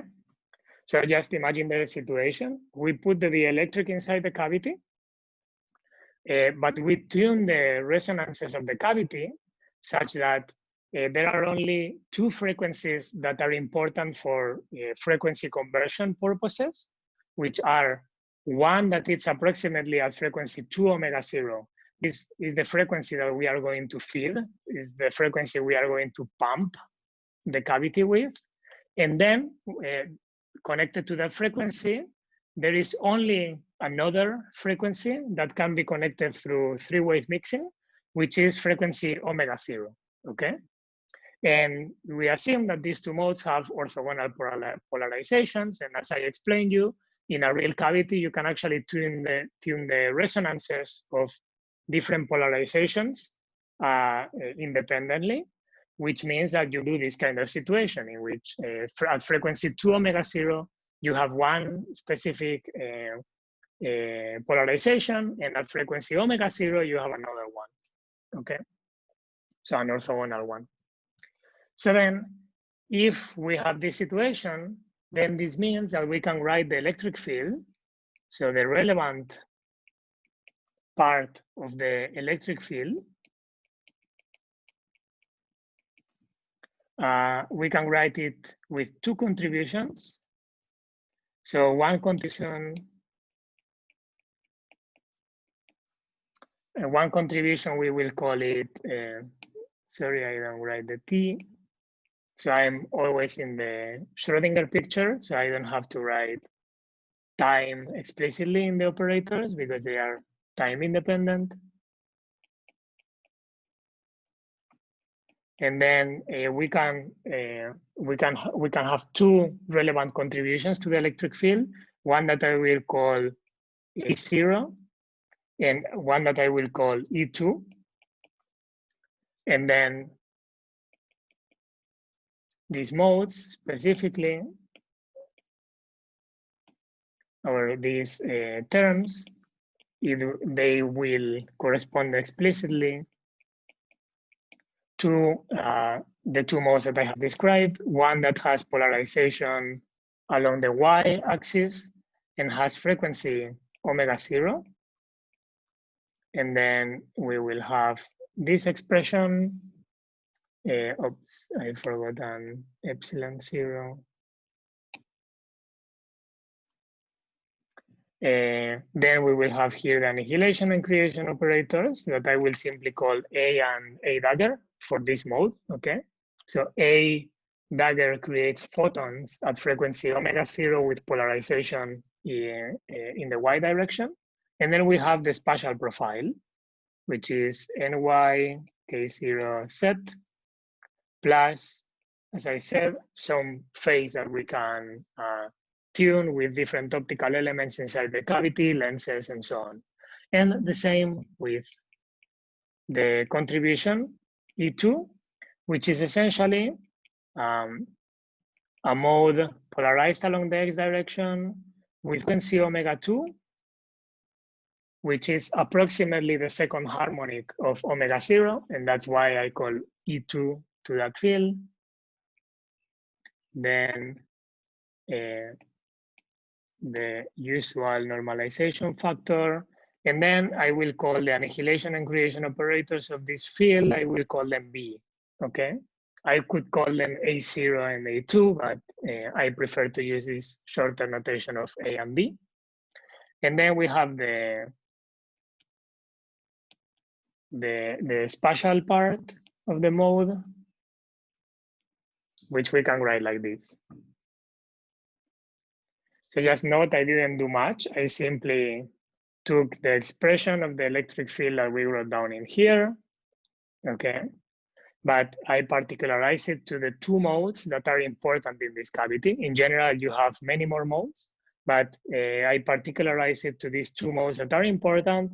One of frequency, so polarization X, frequency omega2, approximately 2 omega 0, and another one of polarization Y with frequency omega 0. Okay.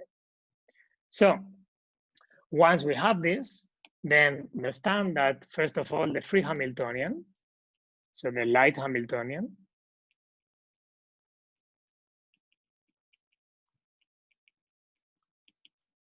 it will be just,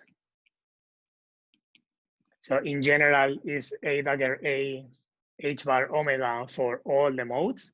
But in this case in which we focus on these two specific modes, what we will have is that the Hamiltonian is just H bar omega 0 A dagger A plus H bar omega 2 B dagger B. Okay? And once we have this, in principle, we can just, so as I said, we can take this E and we can plug it in here. We can write down the specific P that it's, well, the one I wrote at the beginning of the chapter with the quadratic term in the field, in the electric field. But in order to make the calculation simpler, we can just make an assumption, a simplifying assumption. So simplifying assumption. And again, this is just a simplifying assumption for the calculation, but it doesn't really change anything if we don't make it. It's just you have to work a bit harder.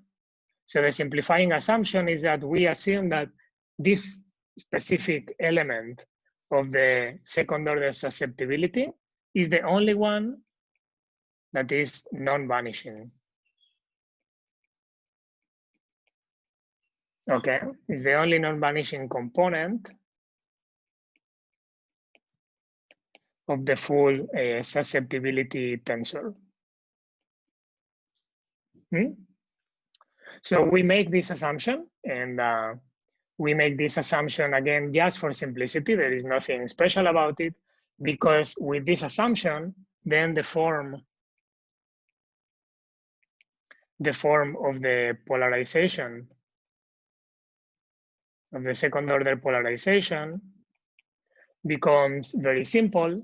In particular, you can see that because only the YY component matters in this index, so in this susceptibility, then we will have only contributing to the polarization, we will have only the E0 field, okay, which is the one polarized along the Y direction.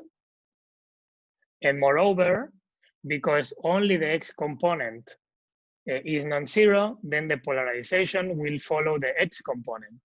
So it will be in the direction of EX. Okay, so in particular, this is what we get.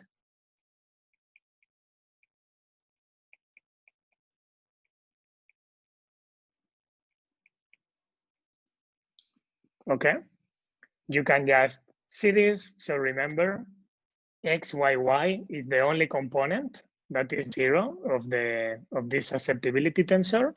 And then if we go to the specific expression, then you see that P2, when here we say that only chi X, Y, Y is possible, then in here we will have only the component Y and the component Y of the electric field, okay? And the component Y of the electric field in our case is just the component oscillating at frequency omega 0. this one here. Okay, so expanding this, one very easily gets the following expression minus EX, and then we get the susceptibility, and then we get the square of E0. So we have H bar omega 0 divided epsilon 0 NYLS. And then we have the spatial shape squared.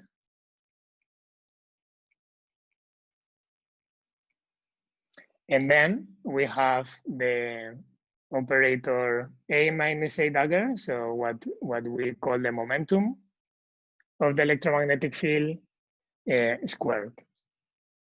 Okay? And the minus comes simply from the I square. So now we have been able to write the second order polarization in terms of our operators that define our Hilbert space and so on. And now all that is left is multiplying this by the electric field. But because this goes along the component X, we don't get any contribution from the multiplication with E0. So then the final light matter interaction Hamiltonian in this case is the following. So HLM, I think I will need more space. This is equal to, first of all, the integration over X and Y. We remove it already. So we get just this surface integral. And then we have to integrate along set. But I remind you that the setting we are working with is something like this, in which the dielectric material is centered at position Z0 and it has a width L inside the cavity. And therefore the integration has to be done from Z0 minus L to Z0 plus L. And then what we have is the multiplication of the component at frequency omega 2 of the electric field times the polarization, second order polarization. Okay? Because these are the two that are in the X direction. So you see, all these simplifying assumptions that I made is just, so we have this simple expression in which we just have one simple thing oriented in one specific direction, X, multiplying another simple thing like this, okay?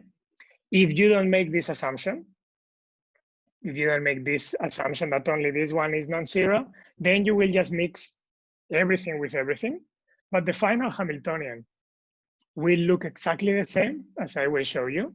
So the final form of the Hamiltonian in terms of the operators A and B, okay, will look exactly the same, just with a prefactor that will be different. It will have more contributions.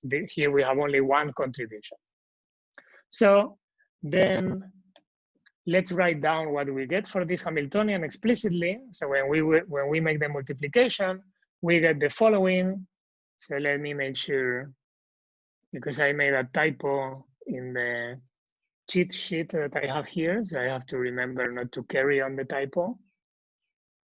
So what we will get is something like this, H bar cube, omega 2, omega 0 square, divided epsilon 0, and X, and Y square, L cube S. Okay? So this is the first term that we get. This is just a multiplication of this factor here with this factor here. Okay, and I put it inside a square root, everything inside a square root, and multiply by the cross section S. This is one thing. We also get the minus out because the polarization has a minus sign in there. And then we get the important parts, the difficult parts. First is the integral part. So the integration in set.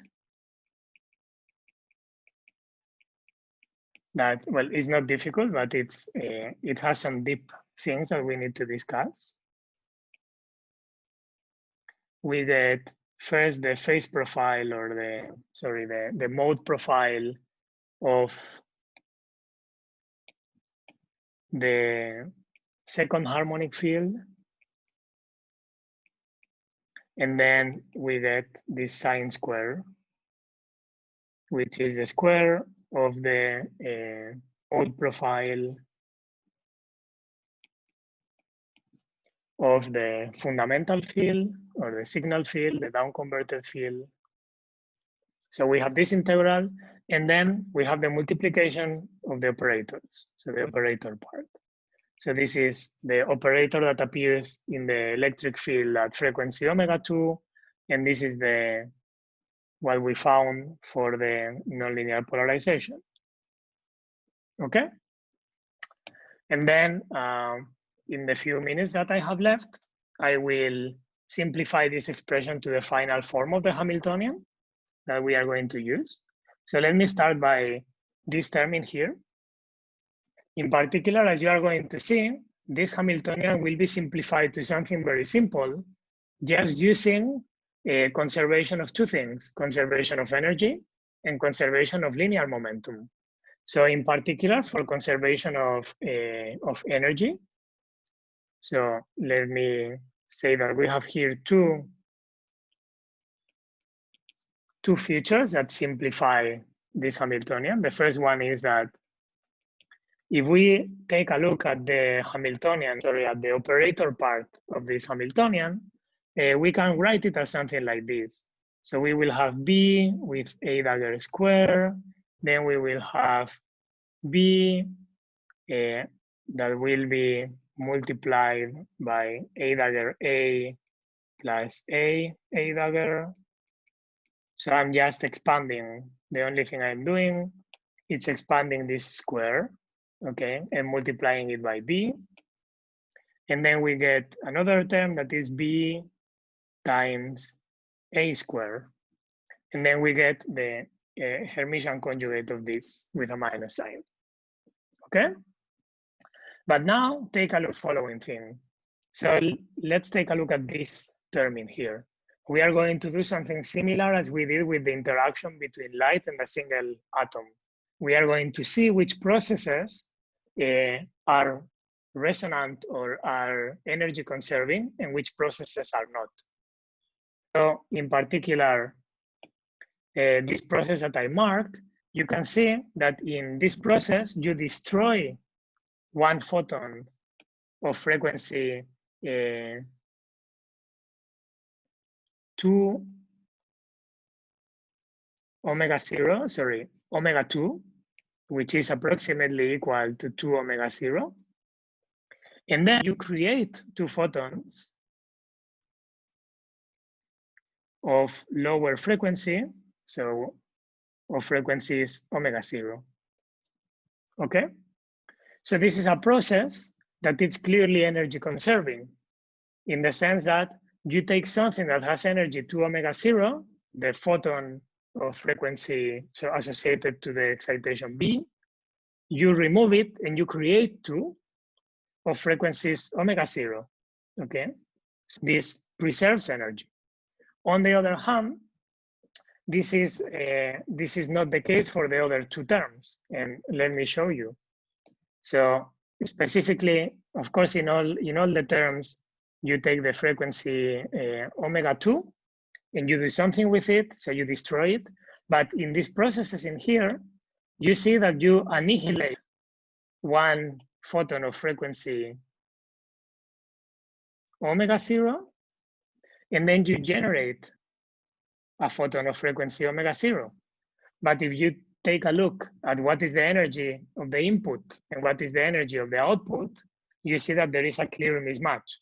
Here you have frequency 3 ω0 approximately, because ω2 is more or less 2 ω0, and the output is only frequency ω0. So you are not conserving energy.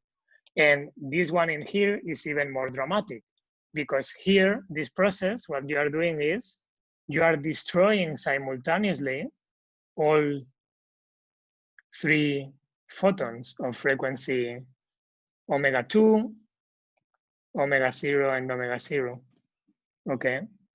So you have nothing at the output, you have energy 4 omega 0 at the input. So then this is clearly off resonance. So in other words, this contribution to the Hamiltonian, or this operator part, it can be approximated by this term in here, by energy conservation.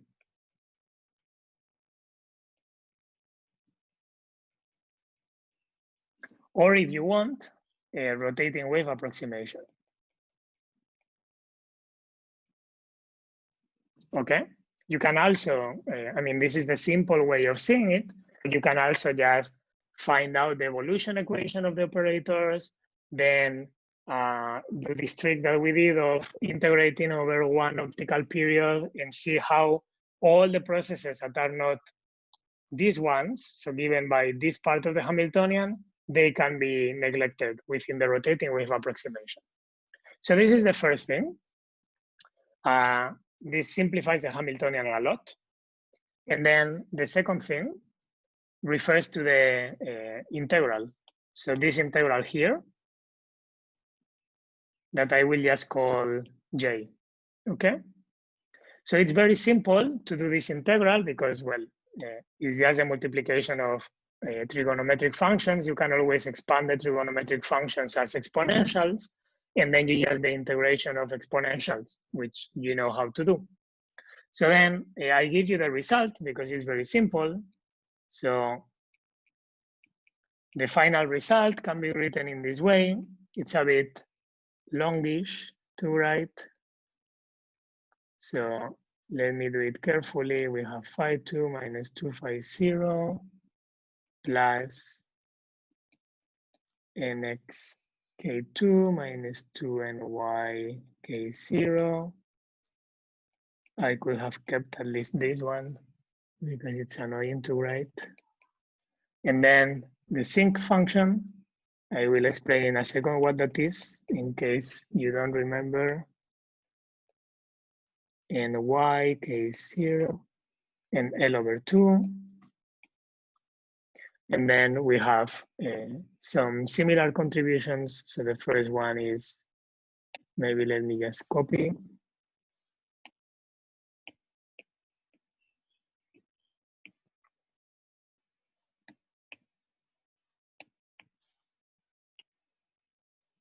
So this one is very simple. It's just changing the minus by a plus. And then we have one more contribution.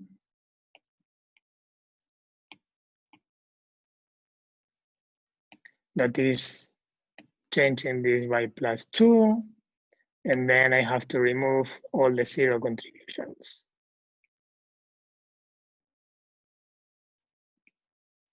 So this is essentially what we get.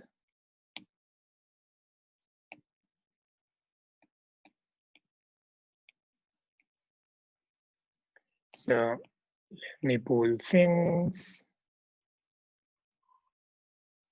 Where are we? So we have this, and then we have this.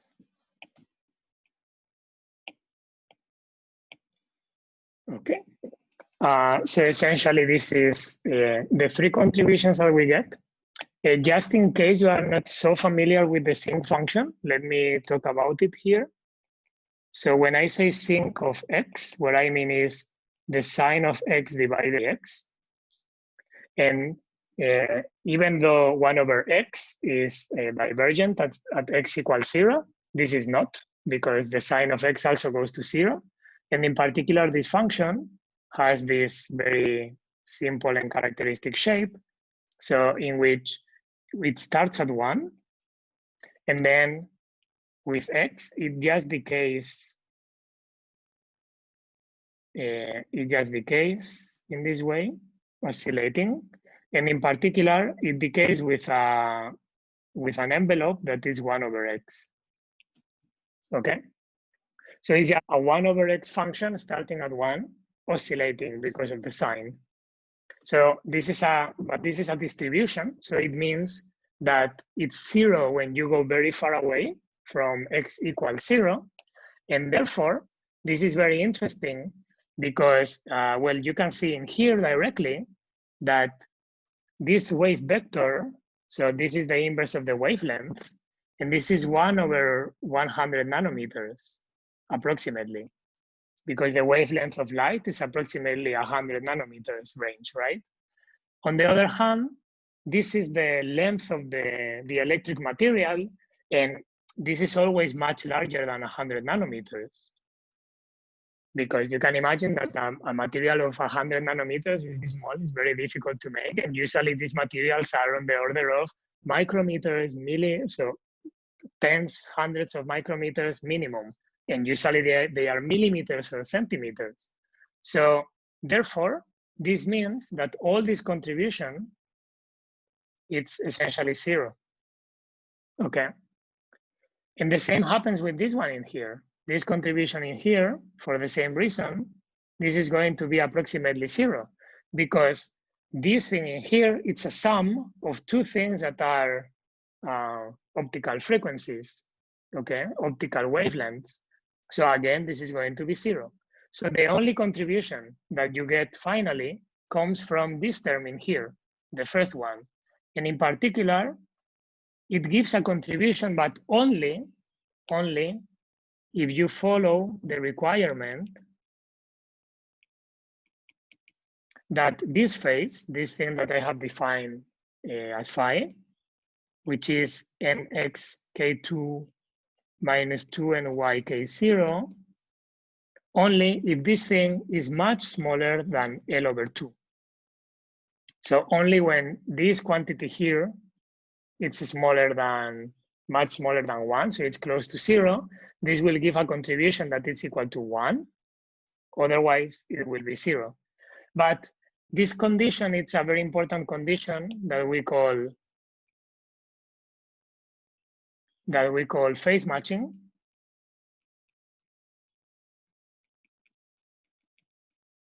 Okay, and it's actually completely equal to the conservation, or completely equivalent to the conservation of linear momentum.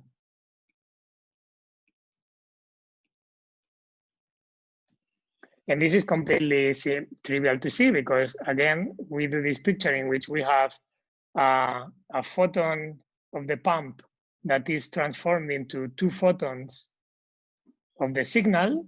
And what is the momentum of this photon is h bar, let's say h bar k2.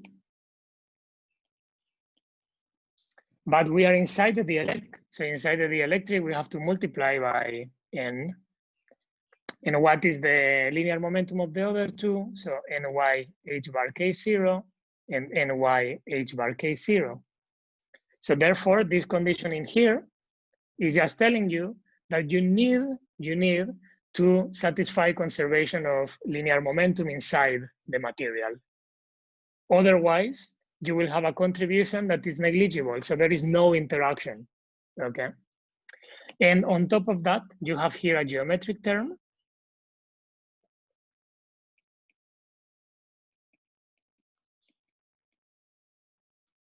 So in particular, this term in here will appear always because it just comes from conservation of momentum. Doesn't matter where you are working inside a cavity, in free space, with a cavity with many elements, whatever. This will always be there, okay? But this term in here is a term that is of geometric origin. So it's just given by the geometry of the cavity. And you can see it because, for example, you have this phase appearing in here, and this phase depends on which elements are inside the cavity and so on. So then what we will do is we will just assume that that has been optimized.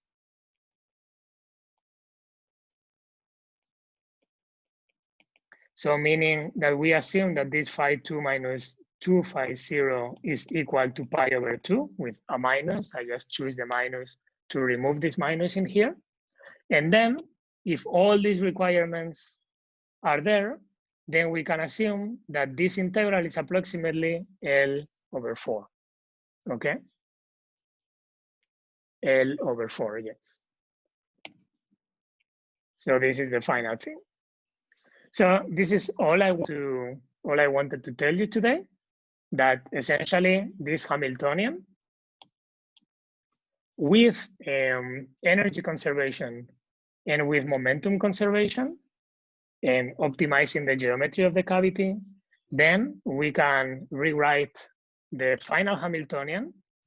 So let me just write it quickly and then we can leave. So the final Hamiltonian will look like this. The free term,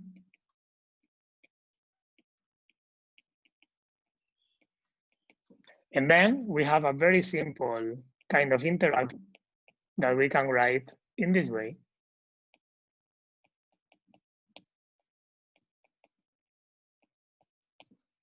Okay, where this constant G0, I will talk about it the next day, but well, it's just a quantitative thing. So this is the Hamiltonian that we will analyze in the next class, and you will see that it gives rise to very interesting quantum mechanical effects.